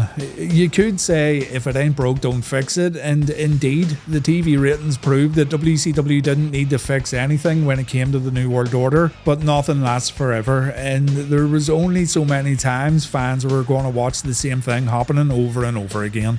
The Wolfpack idea was a good one. The way the Wolfpack came about was a bit messy for sure, but the red and black version of the NWO was insanely popular. I do think though that the creation of the Wolfpack was the last good thing WCW ever achieved when it came to the New World Order. Anyway, the groups end up fizzling out during 1999. There was no mention of the NWO at all, except for Kevin Nash sometimes wearing an Outsiders shirt that had the NWO logo on it. Vince Russo then comes in to shake things up, and fans think that's it all over. No more NWO on TNT every week. What fans didn't know is that one of Russo's very first ideas in WCW was to bring the NWO back, and then when the group did return under new leadership at the end of 1999, Russo would be gone mere weeks later. More injuries, more nonsensical storylines, and more general bollocks would lead to this incarnation of the NWO failing even harder than any other incarnation that came before it. So let's look at NWO 2000 and dish out some blunder points as we go along. NWO 2000, also known as the Silver and Black, got together on the 20th of December 1999 episode of Nitro, but the seeds were planted months in advance. The build-up to the group's return is something I can't fault, and unfortunately, it's something that no one ever talks about when discussing the reformation of the group. I went into this a bit more on Reliving the War, but what you need to understand is that WCW Nitro, under Vince Russo, was a chaotic television show that was filled to the brim with backstage promos, cutaways, run-ins, short matches, and general quick-paced nonsense that sometimes didn't make a whole lot of sense in regards to episodic, continuous weekly content. As you watch more and more episodes, you kinda get desensitized to everything that's happening. Everyone's beefing with each other, everyone has to get at least a minute or two of TV time. The breakneck speed of the show leaves no room for anything to get properly digested, and therefore, because of the overload, fans can simply zone out and easily forget about what happens from one week to the next. Blunder point 1 for the shit writing. I bring this up because in the midst of all this chaos, a long-term storyline was going on that featured Kevin Nash and Scott Hall. Nash had been forced into retirement when Hulk Hogan beat him at Road Wild 99, but on the October 11th episode of Nitro, Kevin Nash stated that he and Scott were getting the band back together. Everyone knew what this meant, the NWO was coming back, but neither Kevin nor Scott made mention of this again as the Russo era got fully underway, and so you'd be forgiven for thinking that the idea had been totally scrapped. Just another creative change in WCW, which at this point would have been expected, what with Russo coming in and turning the company upside down. Vince Russo and Ed Ferrara became the powers that be, characters in WCW who controlled the company while also making life difficult for a lot of the talent. The powers that be seemed to like Kevin Nash and Scott Hall though, and these two were given special treatment. For example, when they were told they'd need to get in the ring to compete in a tag team match, their opponents were 3 adult film stars. And when Kevin Nash wanted to come out of retirement to face Sid Vicious, all he had to do was show up in Russo's office and Kev was back in the ring. The powers that be's lackeys, such as Creative Control, would also offer their help to Nash and Hall when the outsiders found themselves in a bad spot. So in storyline, many wondered why Kevin and Scott were getting treated so well by Russo and Ferrara. It didn't make any sense at first. Elsewhere, you had Bret Hart, who was in the midst of a terrible run at WCW. Vince Russo stated one of the things he wanted to do when coming into WCW was to raise Bret up to the same level he was in when working for the WWF, so the Hitman was on track to becoming WCW champion for the very first time. Kevin Nash and Scott Hall, quite conveniently, had some issues with a few guys Bret would be facing on his journey to the world title, mainly Bill Goldberg and Chris Benoit. Sid Vicious was another guy the outsiders had issues with after they were done manipulating them. Bret didn't want any help from the outsiders. He made it clear that they were to stay out of the Hitman's business as he tried to become the company's champion. But Hall and Nash didn't listen, and they got involved in a few of Bret's matches just so they could get their hands on whoever Bret was facing. Again though, go back to what I was saying about WCW being so chaotic. These run-ins seemed totally normal to anyone watching Nitro or Thunder, just more interference without any real meaning, because that's what WCW was all about even before Russo came along. So for over 2 months, no one was really connecting the dots, and they were just seeing this as standard WCW fare. The heels were just beating up the good guys because, well, they could. Those who paid close attention though would have noticed that the outsiders didn't attack Bret, or at least they weren't supposed to, but every now and then Bret would find himself scrapping with the outsiders simply because the guys couldn't stand there and look at each other. It would have gave the game away much too early, so blunder point 2 for having this nice little build up but still finding a way to screw it up. This might sound a bit harsh, I know, and having Bret fight the outsiders maybe did throw people off the scent, but still, it makes no sense for guys who secretly work together to go out and punch each other in the face. Throw your wrestling theories out the window for a moment and just use common sense. In the end, the outsiders were indirectly involved with Bret winning the championship at WCW Mayhem 99. The title match here was a tournament final, and the outsiders even helped Bret during his first round match when they attacked Bret's opponent, Goldberg. Bret was on the outside nursing a knee injury when the beatdown happened. In return, Bret helped Hall and Nash win the tag team championships. He faked an injury backstage and he allowed his tag team partner Bill Goldberg to go out there and face the outsiders all alone. Bret did return towards the end of the match, but it was he who Kevin Nash pinned to win the gold. So long before NWO 2000 became an official thing, these boys were already working alongside each other while claiming championship belts within WCW. Bret Hart defended his WCW championship against Bill Goldberg in a pretty infamous match at Starrcade 99, and as we all know, Bret got injured really badly in this match after taking a kick to the head. The Hitman would try to carry on in WCW while dealing with a severe concussion, but Bret was hurt, and still, the whole NWO 2000 thing hadn't even been revealed yet.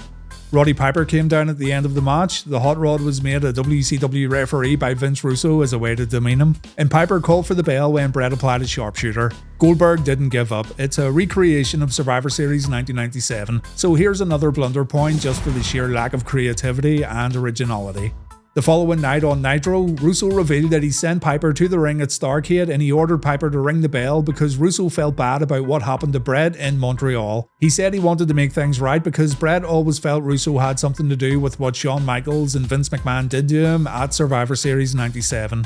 Bret told Goldberg he didn't want to be WCW champion anymore. He refused to be the bad guy in all this because it wasn't Bret who told Piper to ring the bell, so Hart gave the belt back to Russo while calling him a piece of shit.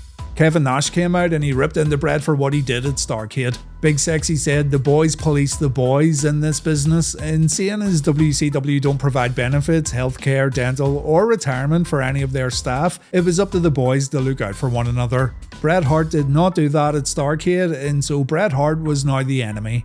By the way, just a quick side note, this was one of Kevin Nash's best ever WCW promos. This one here, along with the one he cut alongside Six back on the 31st of March 1997. Look them up if you get a chance. I don't think Kev gets enough praise for his NWO promos. He sure added way more context to what was going on in comparison to Hogan.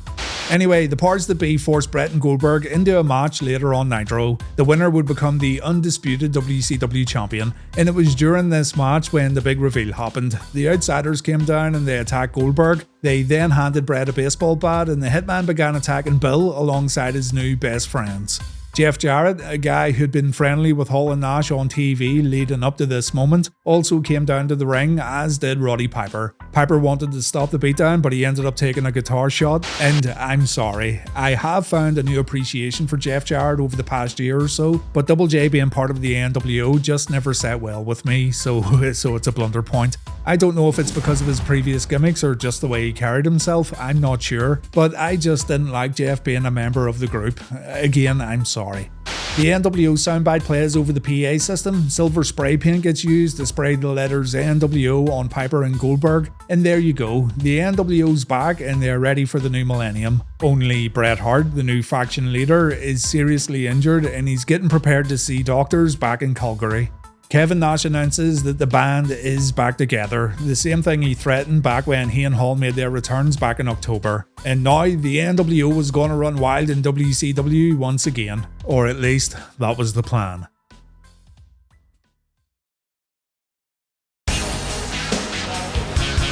On the next episode of Thunder, the new NWO aired video footage showing how they fooled everyone in the run-up to the previous night's episode of Monday Nitro. Not everything was shown here, and there were a lot of things left out, but fans got the general idea that this was something that's been in the works for a very long time. It was also made clear that the powers that be approve of the NWO. However, in reality, Russo was starting to have issues backstage with other creative minds within WCW, and you can instantly tell that something wasn't quite right. From the moment NWO 2000 arrived, more or less, the powers that be took themselves off TV. Russo wasn't a character anymore, and the group kind of fell apart when the Harris brothers announced that they weren't going to be Vince's lackeys anymore. Russo would exit the company without announcement a few weeks later, so the storyline partnership between Russo and the NWO never got fully realised. The NWO had a huge enemy though, and that was Mr. Bill Goldberg, and immediately Goldberg became a serious threat to the NWO when he started picking apart each and every member. He wanted Bret Hart. He was determined to get his hands on Bret during this episode of Thunder, and when he finally got the chance to do so, he ended up giving himself a serious injury, so blunder point 5. You messed up big time, Billy boy. Conflicting information about this one, but Goldberg was supposed to break a limousine window. This limo, in storyline, belonged to the powers that be. Bret had already escaped, and so Bill was going to vandalise Russo's ride, and depending on who you believe, the window was either supposed to be gimmicked, or Goldberg was supposed to conceal a small metal pipe in his wrist tape so he could easily smash the window. The metal pipe then fell out before Goldberg could smash some glass. Whatever the case, Goldberg tried to smash a window that wasn't gimmicked and he didn't use any kind of weapon. It took him a few tries before he eventually broke through, but he also severed a tendon in his arm, and this injury put Bill on the bench for 5 months. It was pretty serious. Reportedly, Bill was in danger of having his arm amputated, but like everything else in wrestling, take this information with a grain of salt. Still, there is a lot of blood loss here, and WCW just lost their biggest babyface at this point in time. The NWO also lost their main adversary. The Goldberg vs Bret feud was supposed to carry WCW into the new millennium. Both these men were now seriously injured, and this whole thing was already dead in the water. A complete mess, and we're only 1 week in.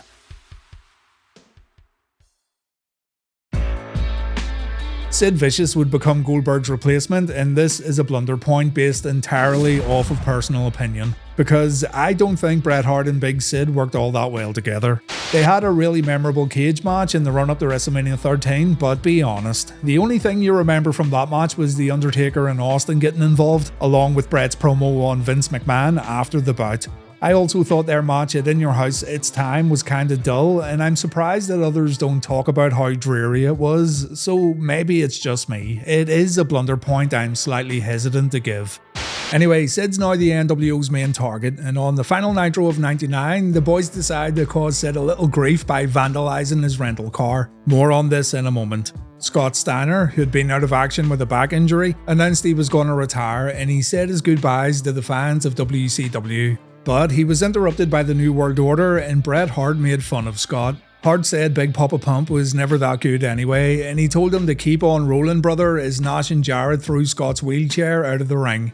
The NWO then cut a promo, and unfortunately there's nothing of substance here at all. This was the perfect opportunity for Bret to explain why he turned heel, why he sided with Nash and Hall, and oh yeah, I totally forgot. Hall was out with an injury at this point in time because someone ran over his foot. So blunder point 7, as if things couldn't get any worse.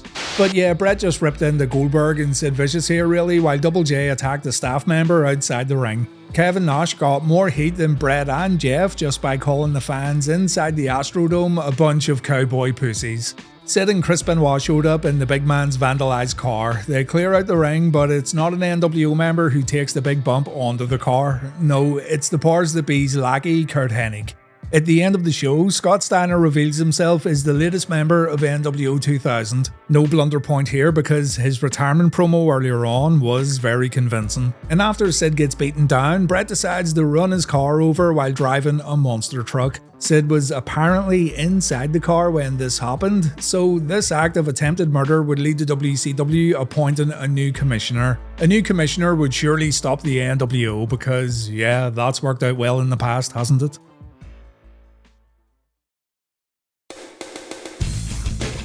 WCW brings in Terry Funk as the new commissioner, and he has some backup. Arn Anderson, Larry Zbyszko and Paul Orndorff would join Funk, and collectively this group was known as the Old Age Outlaws. Okay, so yeah, cute play on words and it's supposed to be funny, but WCW was already viewed by many as a place where older superstars go to claim a quick paycheck, and even though Russo did push a lot of younger stars, it's still a bad idea to highlight and make fun of the ages of these 4 legends who are going to go up against the NWO. Another blunder point because, well, think about it. The original NWO had some fierce competition with the likes of Sting, The Giant and Lex Luger going up against the Black and White, but now we're dragging out superstars of the past who fully acknowledge they may be past their prime. Don't get me wrong, Terry Funk was awesome, Anderson, Zbyszko and Orndorff were also awesome, but NWO 2000, a group whose actual name signifies an updated faction for the new millennium, are going to feud with a group known as the Old Age Outlaws. On the 6th of January 2000 episode of Thunder, a seriously concussed Bret Hart had a hardcore match against Terry Funk. And as much as I want to give this a blunder point, I can't do it because Hart didn't know how severe his injury was. I see people quite a lot downplaying the severity of Goldberg's kick and make a note of the fact that Hart still wrestled after Starrcade 99, but it's important to remember that Bret just didn't know how bad it was. Back then, wrestlers would tie up their boots and continue on until the wheels fell off, and it's a really good thing that better procedures are now in place for modern day superstars. But quite simply, Bret Hart felt he was good enough to work, and he just expected the effects of the concussion to fade away over time. The match has some pretty brutal bumps when you consider Bret's current state of health, so yeah, not the best move at all. The following week, on the 10th of January 2000 episode of Nitro, Terry Funk booked Jeff Jarrett in a triple theatre match. A triple theatre match is 3 separate matches that happen over the span of one show, and each match has a different stipulation.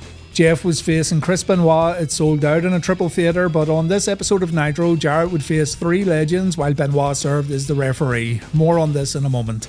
As for Kevin Nash, he was going to face Terry Funk at Sold Out after Nash powerbombed Terry on Thunder, and the winner of that match would earn the right to call themselves WCW President or Commissioner. WCW changed the job title every other week, so that deserves a blunder point. And on top of this, Big Kev was going to face Bret Hart tonight on Nitro for Bret's world title.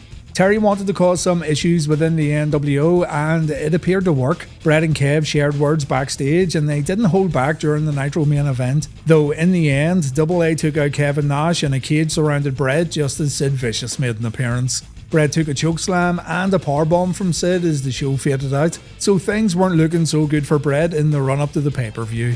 Double J, meanwhile, faced 3 old-timers in his Triple Theatre Nitro match: George Steele, Tito Santana and Jimmy Snuka. Jeff suffered a concussion at the very end of the Snuka match, so he wasn't able to compete at Sold Out. Whoever had the bright idea of booking someone in 3 matches when said person had to also wrestle 3 matches at an upcoming pay-per-view, yeah, that person deserves some sort of special reward. Some real fucking geniuses running the show at WCW. And yes, it's not like Jarrett's opponents were high caliber athletes in the year 2000, but the risk is always there no matter who's in the ring, as proven in the Snuka match. On the next episode of Thunder, Bret said he was wrong to join the NWO and he wanted to get into Terry's good books. It looked like Bret was already done being a bad guy, so the NWO gave him a beatdown that wasn't shown on camera. Turns out it was all a swerve, bro, and the boys didn't really beat Bret up. Instead, the Hitman put on some makeup in an effort to show some cuts and bruises. The NWO reunite and they attack the Old Age Outlaws, and that was Bret's WCW run pretty much over.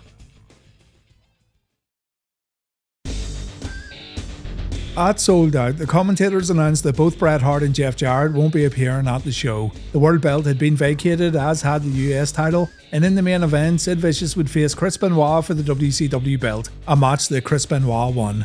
Kevin Nash beat Terry Funk to become WCW President, so another blunder point for bringing in a new president only to have him lose his job mere weeks later.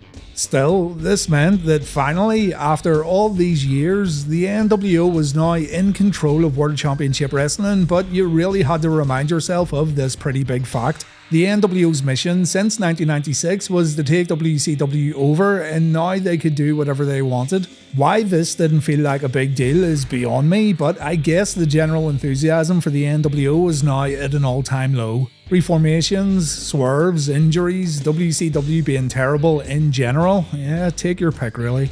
Nash gave Double J his US Championship back. Scott Steiner was now up to his eyeballs in women. Scott Hall made his return too, and things were maybe starting to look up a bit for the group. But then Kevin gets injured too, and he goes away while Jeff Jarrett takes over as acting commissioner. One of Double J's first orders of business was to make the Harris brothers fully fledged members of the New World Order. So have another blunder point. Two of the worst members to ever join the group throughout the faction's entire history. Jeff Jarrett then starts booking himself in favourable matches. He turns on Scott Hall while Kev's still out with an injury. Scott Hall gets injured again and he has his final WCW match at Super Bowl 2000 against Sid and Jarrett. So the faction is completely falling apart. Kevin Nash came back briefly because Jarrett's leadership had been more than questionable. Just before Super Brawl, Nash gets taken out with a guitar shot from Jeff. Kev's officially unable to work though, so Jarrett versus Nash doesn't happen inside the ring. Scott Steiner, meanwhile, got himself suspended for cutting a legendary shoot promo on Ric Flair. So there's members coming and going here and guys dropping out of the company like flies. It's a mess and it's almost like NWO 2000 was cursed. Bret Hart injured, Scott Hall injured twice, Kevin Nash injured, Jarrett got concussed then returned as a terrible commissioner, Scott Steiner suspended, Harris brothers terrible, just terrible. NWO 2000 for a short period of time only consisted of the Harris brothers, Jeff Jarrett and Scott Steiner's freaks. Kevin Nash was out of action until the middle of the year, and so the NWO was again beginning to fizzle out. Steiner returned at Uncensored during a Jarrett vs Sid world title match. Jeff had already lost the match thanks to Hulk Hogan when Steiner showed up, and from here Steiner and Jeff became a tag team. They had a few matches on Nitro. Vince Russo would then make his return, and that was it. NWO 2000 was over and it was all about the New Blood. Jarrett became part of the New Blood faction. He won the WCW Championship at Spring Stampede, and in his first title defense he faced Scotty Steiner, a match that Steiner won via disqualification. The New World Order was no more, and I'd say their final incarnation was probably their worst. Really, when you think about it, it came down to injuries, and in that respect there's not a whole lot you can do. But you can tell a whole lot about WCW during this era by how they dealt with these injuries. They didn't have a clue where to turn next, and they didn't have a plan B. They would just wing it over and over again, and it really does show. In essence, NWO 2000 became the Jeff Jarrett show, and when I think of the legacy of the New World Order, I don't think about Jeff Jarrett. Nothing against Jeff, by the way, but I'm sure many of you will agree with me.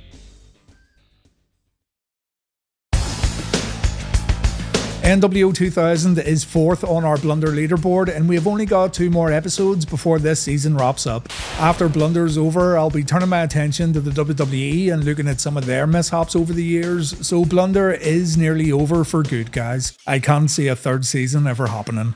Still, I've looked at your suggestions for the final episodes and I have an idea of what I'm going to cover, but please feel free to comment and let me know what you want to see as we get ready to say goodbye to Blunder forever. Thanks for watching everyone, and please take care.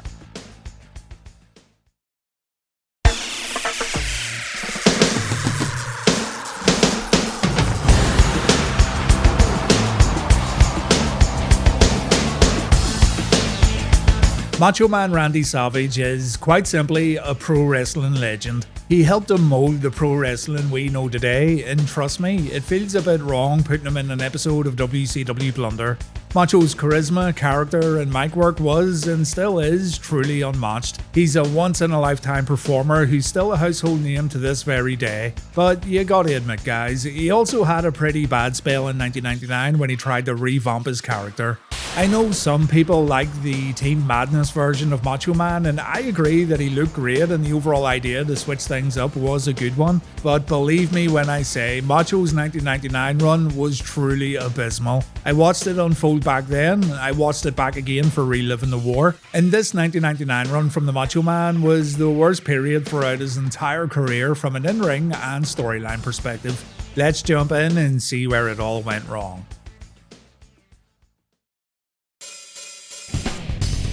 Two major knee surgeries would keep the Macho Man sidelined after competing at the 1998 Great American Bash. Macho was part of the NWO Wolfpack. He had a solid enough match the month prior against Bret Hart, but his knee was absolutely shot and he needed to take time off.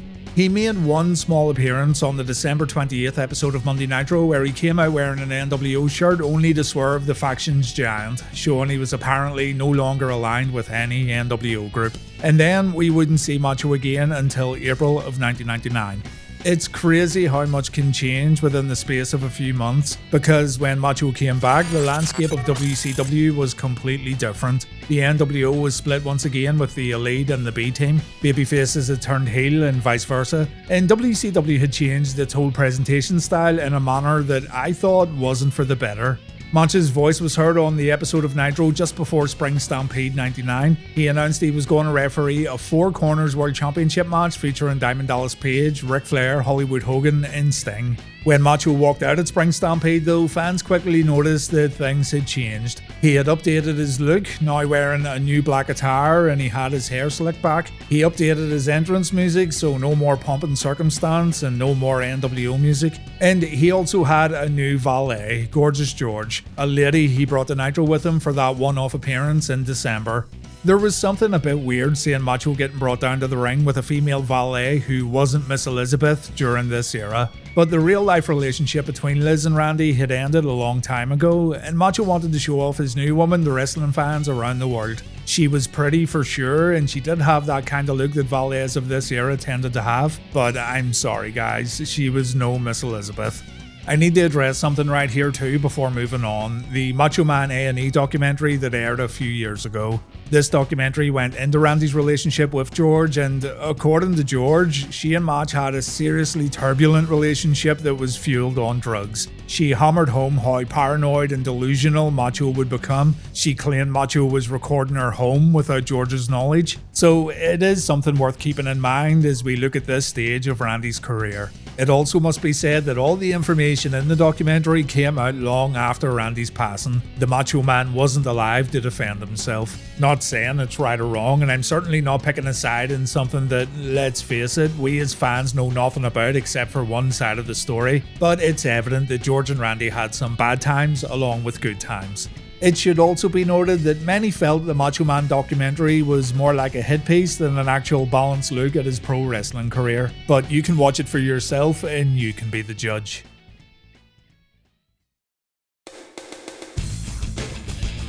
During the Spring Stampede Four Corners match, Randy helped his old rival Diamond Dallas Page win the championship. Randy didn't care much for DDP, but Savage wanted to make sure Ric Flair, the current WCW President, didn't leave Spring Stampede holding the world belt. The next night on Monday Nitro, Savage told DDP that he owes him one, and a little later on, Ric Flair told Macho that he'd never wrestle again. Slick Rick abused his power as WCW President to ensure Macho Man's in-ring career was now over.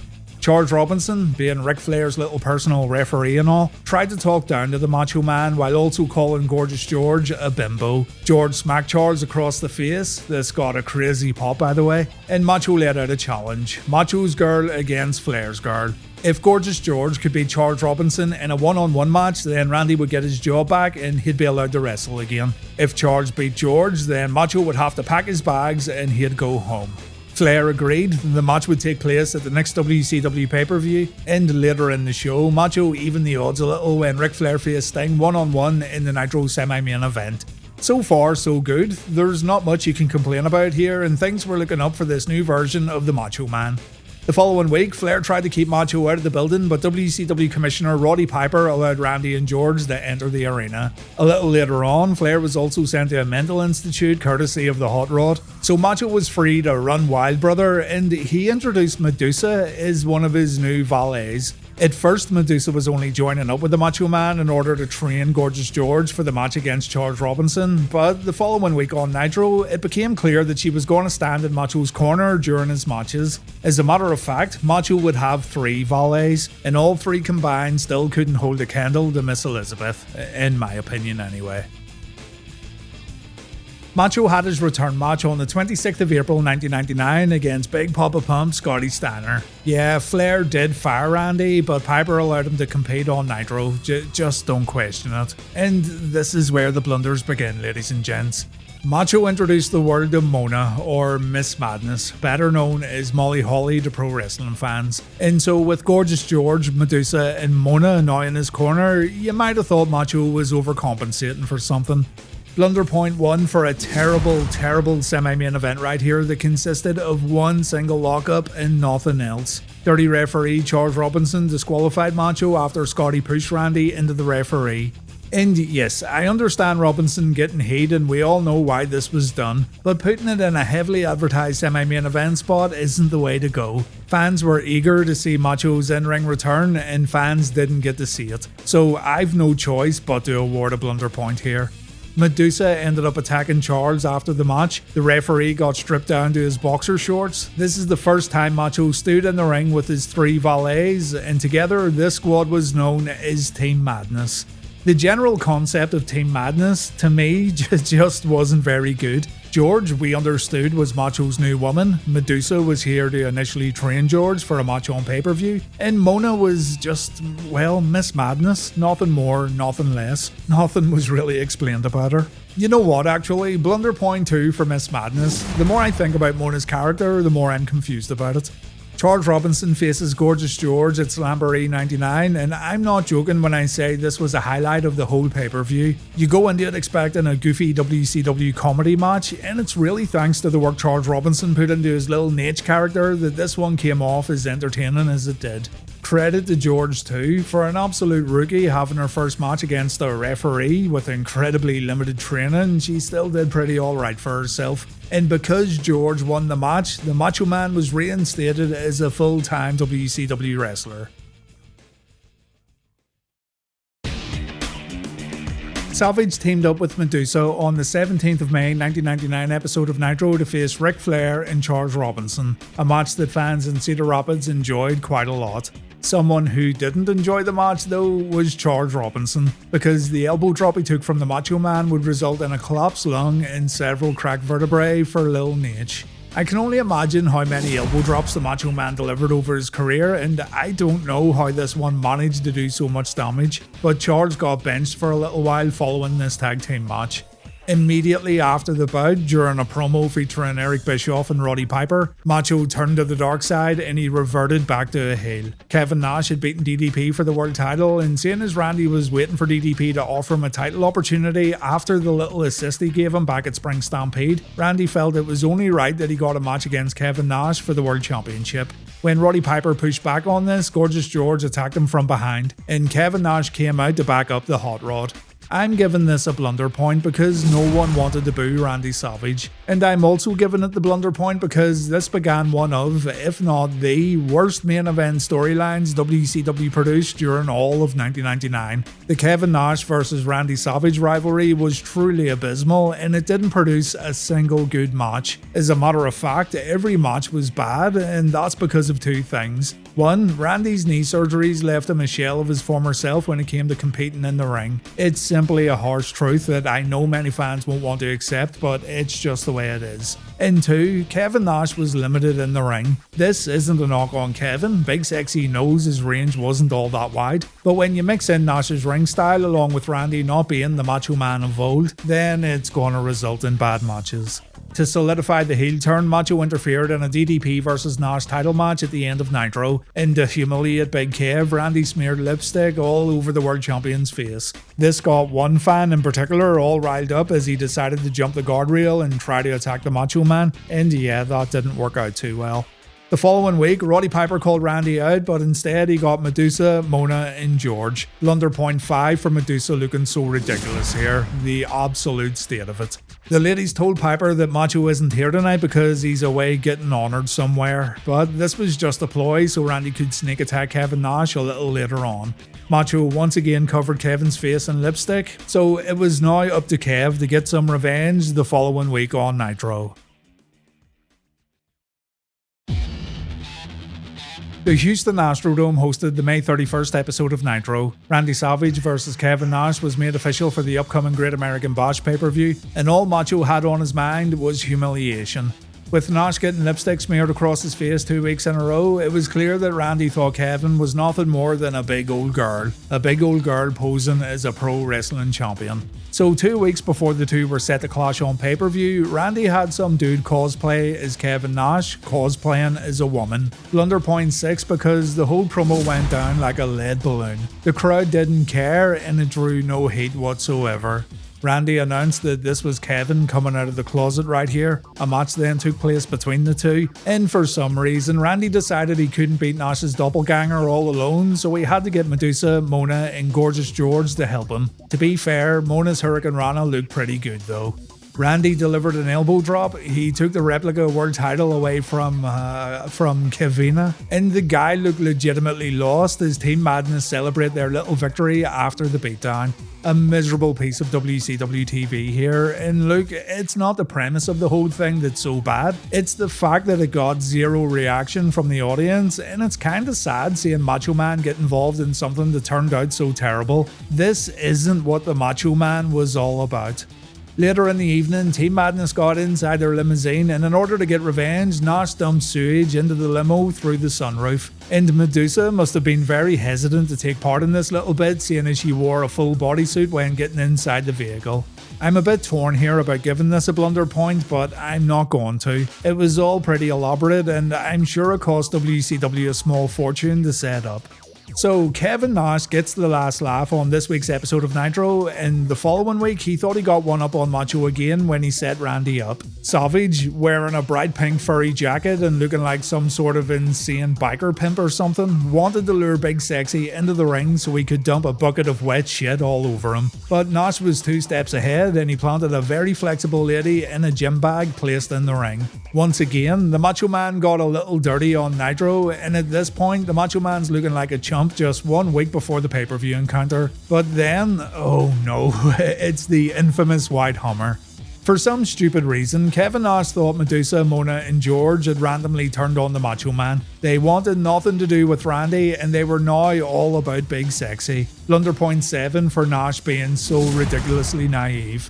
Nash gets lured into the Team Madness limo, he gets locked inside, Randy's behind the wheel, and then the limo gets rammed by the White Hummer. Who was driving this Hummer? Well, it wasn't Macho, seeing as Randy drove the limo. It wasn't a member of Team Madness, seeing as they were all seen in the distance when the Hummer ran into the limo. We have a mystery on our hands, ladies and gents, and it's a mystery that we all thought was solved at the end of the Nash vs Savage match at the Great American Bash.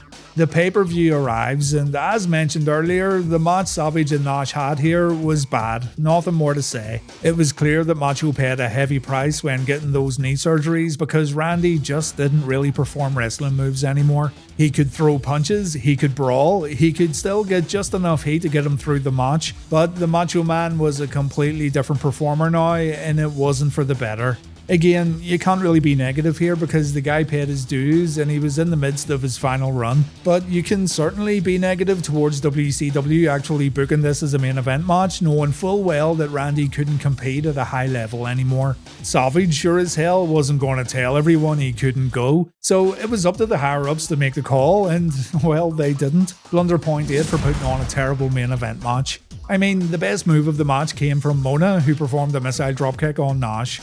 In the end, Kev retained the world belt. Sid Vicious made his WCW return to join Team Madness and take Kev out with a big boot and a powerbomb. The commentators said it was now clear who was driving the white Hummer, and it made absolute sense that Sid would be the man behind the wheel. But this was made redundant when more Hummer attacks happened in the future.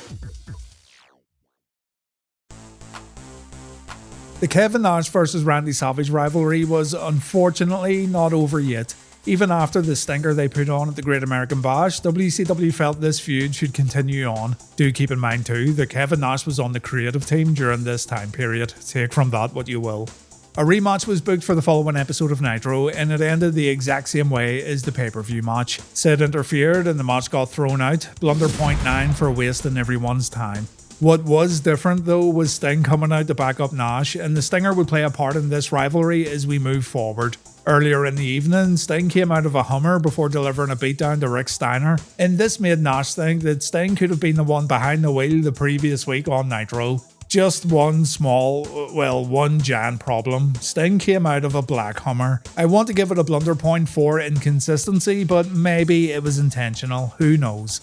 More doubt was cast the following week when Nash abducted Gorgeous George following a lumberjack match against David Flair. Yeah, don't ask. As Nash brought George to the backstage area to make his getaway, he noticed Sting sitting inside a black Hummer. And so Kev had some real trust issues just 2 weeks before Bash at the Beach.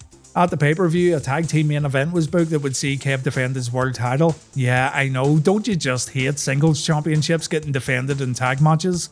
Nash was going to team up with the Stinger to face Macho and Sid, but was Sting working alongside Team Madness? No, he wasn't. It was a fake Sting. No point keeping you on the edge of your seat, guys. In the midst of all these giant blunders, there's an episode of Thunder that's centered around the Savage vs Nash rivalry, and gotta admit, it's actually quite good. I covered the whole episode previously for Reliving the War, and I do recommend you check it out. But during this episode of Thunder, Randy wanted Nash to hand George back, and hilarity ensues as Nash and Savage talk on the phone to arrange somewhere to meet up. Randy's so fired up here, and he's so on edge that he becomes really funny. And the way the camera cuts back and forth to a pretty relaxed Kevin Nash to an absolutely insane Macho Man was really entertaining. Again, I don't think it was intentional. No one could actually write, produce and direct something that came off this well, especially during this era of WCW. So do take the time to check out this episode of Thunder and you'll see what I mean. The two arrange a pickup spot. Sid had stolen Kev's world belt, so there was going to be a trade. Nash sends Savage on a wild goose chase and poor Randy has no idea where he's going, but eventually they meet up. Nash gets attacked by the fake Sting, though do keep in mind he has no idea it's a fake Sting. And it all ends with George, Macho, Sid and the imposter Sting driving off in the black Hummer. Probably the only good bit of TV that came out of this whole Macho and Nash rivalry. On the following episode of Nitro, Nash wrestled Sid in the main event. He was once again attacked by the bogus Sting. The real Sting came out to lend a hand, but Nash still didn't understand that he was being set up by Team Madness. The real Sting takes a jackknife. Nash then lures Randy to the backstage area. And that's when we see the famous send for the man bit when Tori Wilson corpses backstage and Macho smacks her across the face. I'd give it a blunder point if it wasn't so iconic. Shout out to Matthew and shout out to Botchamania. It's time for Bash at the Beach, the world title tag team match. And finally, after all this time, the Macho Man becomes the new WCW World Heavyweight Champion. Gorgeous George played a key role here as she seemed to seek refuge in the babyface corner, but in the end she was still with Team Madness all along. It was bad enough that they put Randy in last month's pay-per-view main event, and it's insane that they'd give the belt to Randy at Bash at the Beach after the less than stellar in-ring performances he'd put on since coming back. I hate to sound like I'm ripping into the guy because believe me, I love Macho. The Macho Man was and still is one of the greatest to ever do it, and as mentioned in the very first sentence of this video, Randy is a pro wrestling legend. But he simply wasn't the right man to hold the WCW Championship in the summer of '99. Still, Randy's now in the position to prove everyone, including me, wrong. He could now begin a heel championship run, and he could make all his naysayers look like idiots by bringing WCW back to the promised land. Only he dropped the World Championship the very next night to a returning Hulk Hogan. All that time chasing the world belt, the sewage in the limousine, the white Hummer, bringing Sid back, setting up a fake Sting, Gorgeous George swerving Nash. It was all for nothing as Hogan swooped in and he took the championship away from Macho. What's pretty remarkable about this is the fact that it actually happened before. Randy won the belt at Spring Stampede 98 only to drop it 24 hours later to Hogan. And here in the summer of 99 it was happening all over again. Kevin Nash was involved in both title changes. He helped Savage win the belt at Spring Stampede 98, but here on Nitro after Bash at the Beach 99, he cost Randy the championship. Hogan's return completely altered the main event scene, with Kevin eventually turning heel again while Savage was moved on to a completely different opponent. But rather surprisingly, Savage's next program and pay-per-view match turned out to be much better than the ones that preceded it. It sounds crazy, but Randy Savage vs Dennis Rodman at Road Wild was better than the Nash vs Savage matches, and that's because the Road Wild match was a false count anywhere bout. Fan expectations were low. It's a match that didn't need to have big moves or elaborate spots, just two dudes beating each other up in and around the ring, and it worked. Randy got the win against Rodman. The match came off way better than anyone could have expected, but this was pretty much it for the Macho Man Randy Savage in WCW. This was Randy's final one-on-one match within the company, though he did make a one-off appearance during the New Blood vs Millionaires Club rivalry. Before that though, it's worth looking at the promo Randy and George delivered on the October 25th, 99 episode of Nitro. This was during Vince Russo's initial Powers That Be run within WCW, and this one gets a blunder point because Randy talked a whole lot here without never really getting his point across. According to George, both she and Randy were seriously high during this segment, and that kinda makes sense whenever you watch this promo back. Randy said guys in the back were expecting him to make an ass out of himself. He says he's well hung. Macho announces he's no, and I quote, punk bitch, and he then says Hogan and Flair are played out while Macho's got game. Randy wraps it up by saying he's won titles in both the WWF and WCW. He says he wants to pass the torch to the next superstar who can prove they're better than Macho ever was. And Randy then says WCW needs him, but Randy doesn't need WCW before announcing he and George are leaving the building. A confused Tony Schiavone wonders who Macho was referring to when he said about passing the torch, but we never found out because Macho didn't actually have anyone in mind. From here, Randy and Team Madness would disappear. As mentioned, he made a brief one-night return during the New Blood vs Millionaires Club rivalry on Thunder, of all places, in the middle of a battle royal. And that was pretty much Randy's final pro wrestling run over and done with. Pretty terrible. The Macho Man in Team Madness is 5th on our Blunder leaderboard. We have only one more episode to go before I consider putting together a WWF version of Blunder. The last ever episode of WCW Blunder will be made available soon on the channel, so please do subscribe if you want to catch it as soon as it gets uploaded. To wrap things up, 1999 Macho Man Randy Savage isn't the Macho Man I like to remember when I think about Randy's pro wrestling career. To me, it's the worst version of Randy Savage that was ever put on TV. And, you know, both Randy and WCW have to take some flack for this. It was clearly Randy's idea to present himself in this new updated manner, and it was WCW who let it continue for as long as it did. The look was good, Randy was absolutely jacked, but everything else was poor. Bad promos, bad matches, a 2-month championship chase that got thrown down the toilet in one night. Yeah, I like to pretend all this didn't happen. Thanks for watching everyone, I do appreciate it, and please take care. The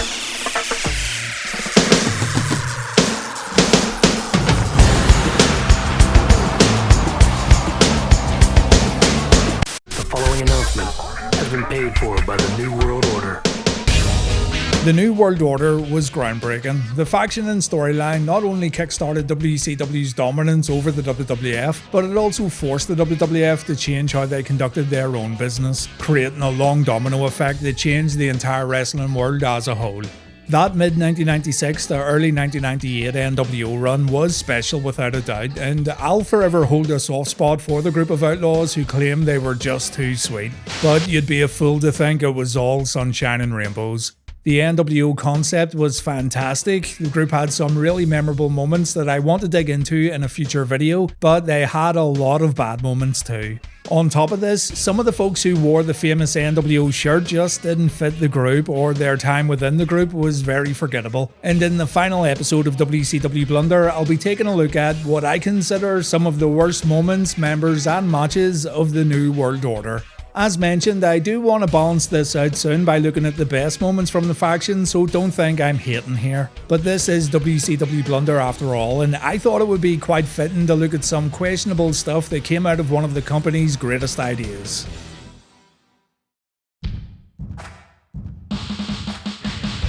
NWO Sold Out have the first blunder point. While it did make sense to give the NWO their own pay-per-view, and while the venue did look very different in comparison to other pay-per-views WCW produced at the time, the execution of the show was pretty poor and the buy rate was pretty low. The faction arrived at the show in dumpster trucks, so that's another blunder point. The New World Order were supposed to be cool, and nothing screams cool like driving around in giant garbage containers on wheels, right? The show itself had a Miss NWO contest that featured ladies who were, well, ladies who you probably wouldn't immediately think of when creating a shortlist for a beauty pageant.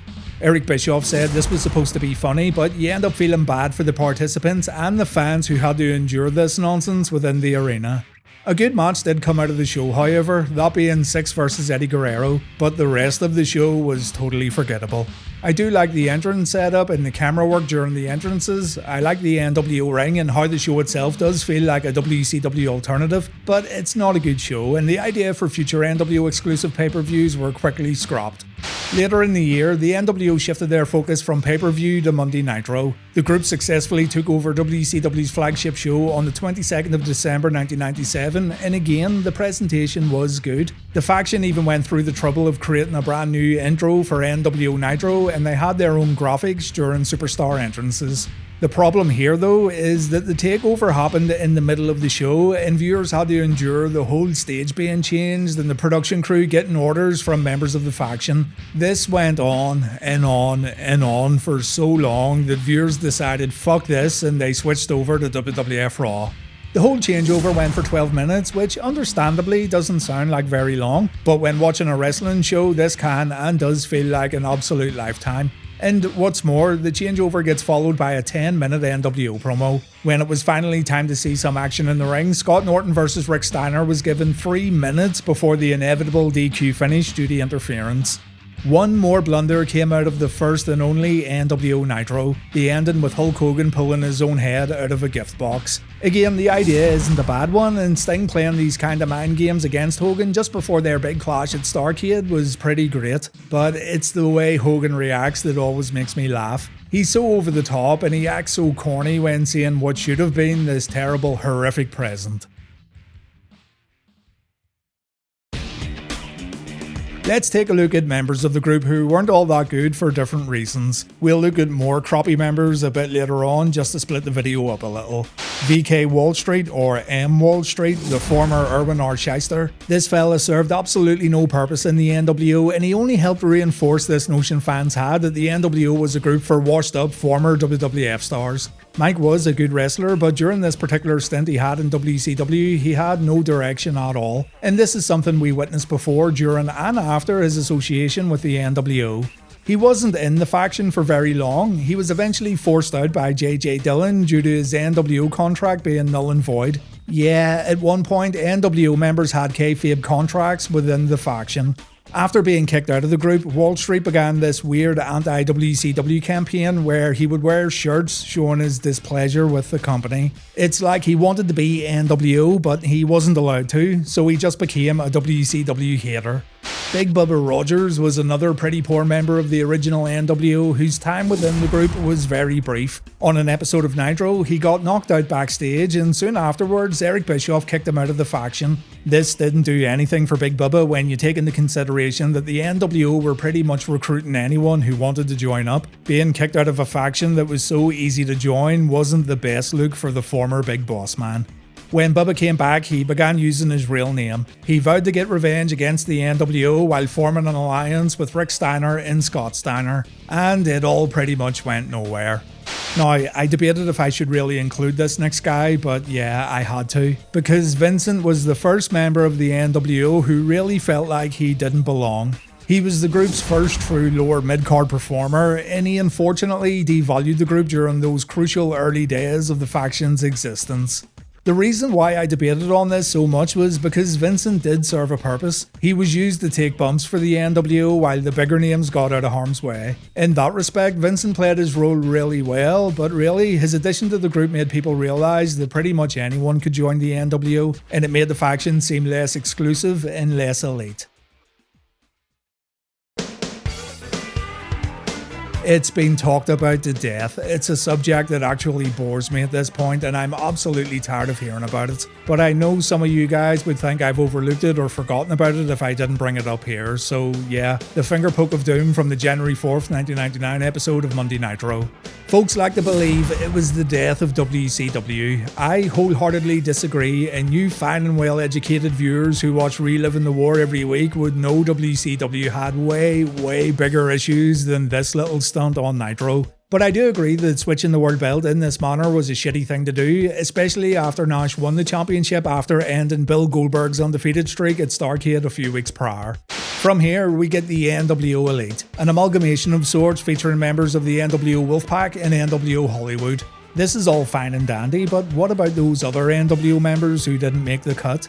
Well, instead of going back to having just one powerful NWO faction, and instead of putting the whole splinter group idea to bed, we ended up getting the NWO B team. And the idea of having a B team in itself deserves a blunder point, because all you're doing here is creating a faction that immediately looks second rate. It devalues the NWO name, it devalues the guys featured in the B team. For sure, it does wonders for those in the Elite, and it does make the Elite feel more exclusive, but it lessens those who aren't in the Elite who still want to wear the NWO colours. What's more, the NWO B team never felt like they were truly united. They all wanted to get into Hogan's good books. They would fight among each other for leadership of the group. And I am seriously struggling right now to think of a good match any B team member had during this time period. The B team felt like a poor man's version of the NWO. It did nothing for the NWO brand, and it highlights how convoluted and messy things have become within the overall NWO story arc. Another NWO group that deserves a blunder point is NWO 2000, though I'm not going to go into details here because we looked at the entire NWO 2000 run in a previous episode of Blunder. Go and watch that video if you want to learn a bit more. Let's look at a few more bad NWO members before checking out more matches, moments and ideas that didn't quite work out. David Flair. David Flair, anyone? Nature Boy Jr., a young chap who evidently needed another few months at the WCW power plant, officially joined the group at Super Brawl 9 while turning on his dad. David used a stun gun on Slick Rick. He then revealed himself as a member of the NWO Elite. Yeah, NWO Elite, ladies and gents. And I've never seen someone look so uncool when wearing an NWO shirt. He even has the lovely Tori Wilson by his side, yet he still manages to look like a dork. Young David's time within the group was also quite brief. He ended up reconciling with his dad, and soon afterwards the NWO Elite was no more. So maybe David Flair was the glue that held the NWO together, who knows. The Harris brothers were given NWO shirts by Jeff Jarrett. Double J served as NWO leader while Bret Hart and Kevin Nash were out with injuries. They too had a very brief run within the group, seeing as the WCW reboot caused the New World Order to completely dismantle. But they lacked personality. They didn't have the cool factor that made for good NWO members. They were boring and uninspired additions to the faction, and I like to pretend their run within the New World Order never happened. It wasn't only Double J who made some bad decisions when adding new members to the group, however, because Hulk Hogan brought in his beefcake buddy Ed Leslie as a fully fledged member in 1998. What's notable here is the fact that Old Booty Man tried to join the group way back in '96, and fans thought for a moment that Ed Leslie could have been the fourth member of the original NWO. But Hogan, Hall and Nash attacked him, which really did help establish Hogan as a new ruthless pro wrestling villain, seeing as he just beat up his lifelong best buddy. 2 years later, Leslie finds himself in the NWO Hollywood group, and he's now called the Disciple. If you're wondering exactly what Leslie was a disciple of, well, he was a disciple of Hollywood Hogan, of course. Ed Leslie was a very bland member of the NWO. He stole the Stone Cold Stunner as his new finishing move, which also meant Disco Inferno had to stop using the Chartbuster as a finisher. His biggest moment came when he got brainwashed by the Ultimate Warrior, so yeah, that should tell you all you need to know. When Bischoff and Hogan brought in Dennis Rodman as a member of the NWO, World Championship Wrestling did incredible numbers for a tag team showdown at Bash at the Beach 97. Lex Luger and the Giant took on Rodman and Hogan. The match surpassed expectations. Bischoff and the higher-ups at WCW were extremely pleased with the success of the event, and Eric felt that celebrities could play an important role in boosting WCW's pay-per-view buy rates. Hogan wasn't against it at all, seeing as old Wood from the Hood was getting some pretty substantial bonuses after WCW surpassed certain pay-per-view thresholds, so it made sense for WCW to try and bring in more big-name celebrities for these kind of appearances. Rodman was brought back the following year. This time he and Hogan faced Karl Malone in DDP, and the numbers were even better than the year before. This was a winning formula, a formula that Vince McMahon also availed of during the conception of WrestleMania. So naturally, Eric wanted to look for more celebrities to bring into the company to compete in matches. Enter talk show host Jay Leno, a man who seemingly didn't have an athletic bone in his body, but a man who, nonetheless, had a big following away from the squared circle. Jay was brought in for a tag team match at Road Wild 98, and while yes, the buy rate for the show was decent and it pretty much matched the 1997 Bash at the Beach show, what happened in the ring that night in Sturgis was downright terrible. I've 2 blunder points to give out here. First, the match itself. Usually you can overlook these kind of celebrity matches and accept them for what they are, but if you're putting it in a pay-per-view main event, then you gotta at least have something up your sleeve to make people talk, but this was just, well, shit really. You've got Eric Bischoff teaming up with Hulk Hogan here, and you've got Dallas Page teaming up with Jay Leno. Both Leno and Bischoff were equally terrible. The next blunder point is for the build-up. It apparently wasn't enough for Leno to promote Road Wild on his talk show, so Eric had his very own talk show setup built inside wrestling arenas across the country. Eazy-E would host NWO Tonight segments during episodes of Nitro, and the reason why you can't remember anything that was said during these segments is because they were all very bad. Eric tried to get heat by laughing at his own jokes, and his guests were always members of the New World Order. Fans would boo during these NWO Tonight segments, not because of the words that came out of Eric's mouth, but just because they didn't care for these kind of promos. So NWO Tonight ended up having that classic go away heat that really dragged WCW shows to a screeching halt. WCW may have got a decent buy rate for Road Wild 98, but diehard fans didn't have anything good to say about the whole Jay Leno fiasco. It was painful to watch then, and it's painful to watch back, especially for fans who don't care about American talk show hosts.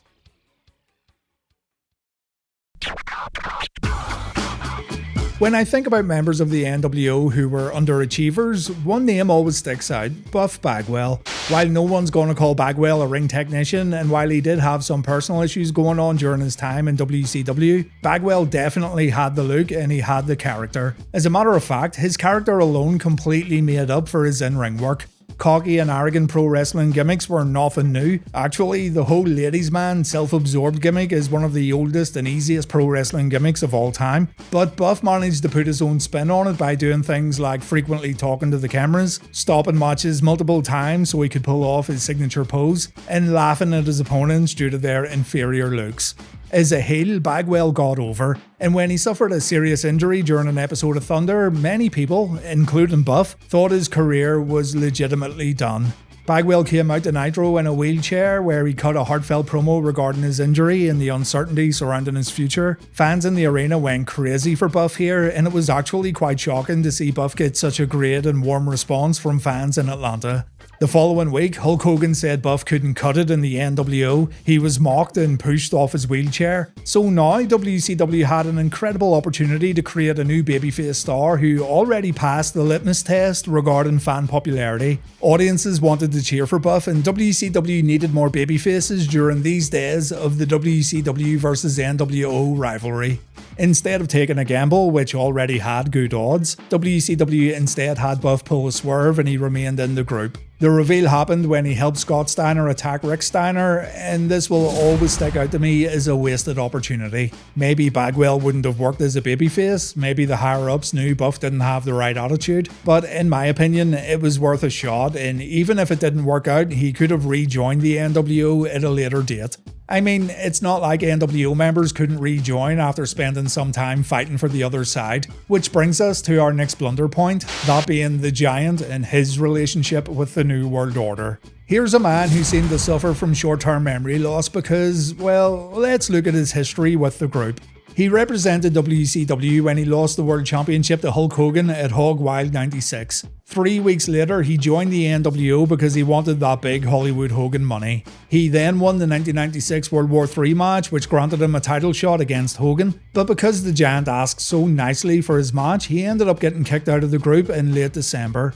He then failed to beat Hogan at NWO Sold Out 97. He spent the majority of the next year backing up guys like Sting and Lex Luger in the WCW vs NWO war. And then Kevin Nash dropped him on his neck at Sold Out 98 after a botched powerbomb. Nash and Randy Savage formed the NWO Wolfpack, and in order to oppose Kevin Nash, the Giant would join NWO Hollywood. This was dumb for two reasons. One, Giant and Hogan had issues stemming from the big man's World War III 1996 victory, as already mentioned. And two, you don't need to join NWO Hollywood if you want to fight someone in the Wolfpack. WCW guys can fight Wolfpack guys too, you know. For some reason, Big Show became a chain smoker, so yeah, that also happened. And the big man was made to look like a big goof when the finger poke of doom took place because it turned out Nash and Hogan were working alongside each other all along. When the Giant questioned this relationship, Hogan told him there was only room for one Giant within the NWO Elite. And so Nash and Giant had another match where the loser would have to leave the NWO for good. Scott Hall and Eric Bischoff made sure that Kevin Nash won, and after the match, the entire NWO gave the Giant a beating.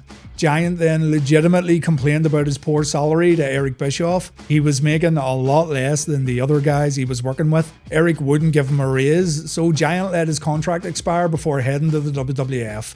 The flip-flopping, back-and-forth nature of the Giant's relationship with the NWO serves as a prime example of WCW booking stuff on the fly and the company having no clear future plan set in stone for certain individuals. Although, to be fair, Paul White would continue this trend when entering the WWF. I think he holds the record for most heel and babyface turns in pro wrestling history. Of note too is the fact that he joined NWO again when the faction made their way to the WWF. Some people just never learn. Some more bad NWO members? Yeah, why not? Horace Hogan was brought in just because he was related to Hulk Hogan. According to Hulk, the NWO's blood ran through Horace's veins, so he was made a bona fide member of the group. You tell me one good Horace Hogan match or promo and I'll happily remove this blunder point. Disco Inferno? Yeah, I'm a bit torn on this too, because in a way he kinda served the same purpose Vincent did. Disco was part of the Wolfpack, he served as Scott Hall's lackey, and seeing as Vincent was part of NWO Hollywood, I guess it kinda made sense for both factions to have these kind of underling characters. But I always thought Disco was at his best when he was the goofy and oblivious disco dancing fool. It's like the NWO didn't really need him, and he didn't really need the NWO. What's more, Disco became part of the Elite simply because he was heavily associated with Scott Hall and, by proxy, Kevin Nash. I could go on here, but I'll wrap up the bad members with two guys you probably forgot were part of the group, the Nasty Boys. Jerry Siggs and Brian Knobbs joined the NWO in their hotel room. They were accepted in by the group and they joined in on the party. They were then given their NWO shirts after doing some dirty deeds for Hollywood Hogan, but they got kicked out after just one night because they asked Hogan for more money. To be fair, many would say the Nasties weren't actually in the group, seeing as they never wrestled a match as part of the faction, but you could go either way with it really. Seeing as they partied with the group one week, they had conversations with Hulk, and then they walked out on Nitro wearing the NWO colours, I'd consider them members of the faction just on a technicality. And even if you don't agree, it's still a blunder point for being so stupid. The final blunder point goes to the main gripe everyone had with the NWO during the Nitro era, the run-ins and interference during main event matches. I love the NWO, I love the idea behind the NWO, and having this company engrossing storyline based around a hostile takeover is something I found really entertaining. I still find it entertaining today, seeing as I can't shut up about it. But even I'll admit that the faction interfered in way too many matches, and it made Nitro main events a little too predictable. WCW tried to balance this out by removing power from Eric Bischoff and having JJ Dillon throw out some impromptu rules that would stop the NWO just ruining every main event that took place in a WCW ring. But really, there was a good 80 or 90% chance that Nitro would end with the New World Order delivering a beatdown or the faction interfering in a match only for the babyfaces to fight back. The thing is though, it worked. Nitro destroyed Raw during the days of these show-closing Nitro brawls, and it harkens back to that old mantra of if it ain't broke, don't fix it. But there's only so many times you can do the same thing over and over again before people get fed up, and unfortunately, when many people think of the NWO, they also think of the constant interference the group caused over dozens and dozens of main event matches. It does show a lack of creativity, and maybe WCW were running out of ideas. But who am I to judge, because I too have also ran out of ideas for WCW Blunder. Well, there's a few other things I wanted to cover, but I don't think I could have stretched those ideas to a full season of 10 episodes. So Blunder is now over, guys, and that's the series completely wrapped up. With 22 points, the worst of the NWO is second on our leaderboard, but this leaderboard kinda sucks, doesn't it? Looking at it here, there's definitely things I'd rank much lower and much higher, but as mentioned early on, these rankings shouldn't be taken seriously at all. Blunder episodes varied greatly in format and subject matter, with some topics, like this NWO one, getting more Blunder points just because it's a bit more list-based. But sure, it's over now. I hope you enjoyed Season 2, and I hope you'll enjoy the upcoming WWF version of Blunder that will go into production very soon. Thank you very much for watching, thanks for sticking with this series through 2 seasons and 20 episodes in total, and please take care.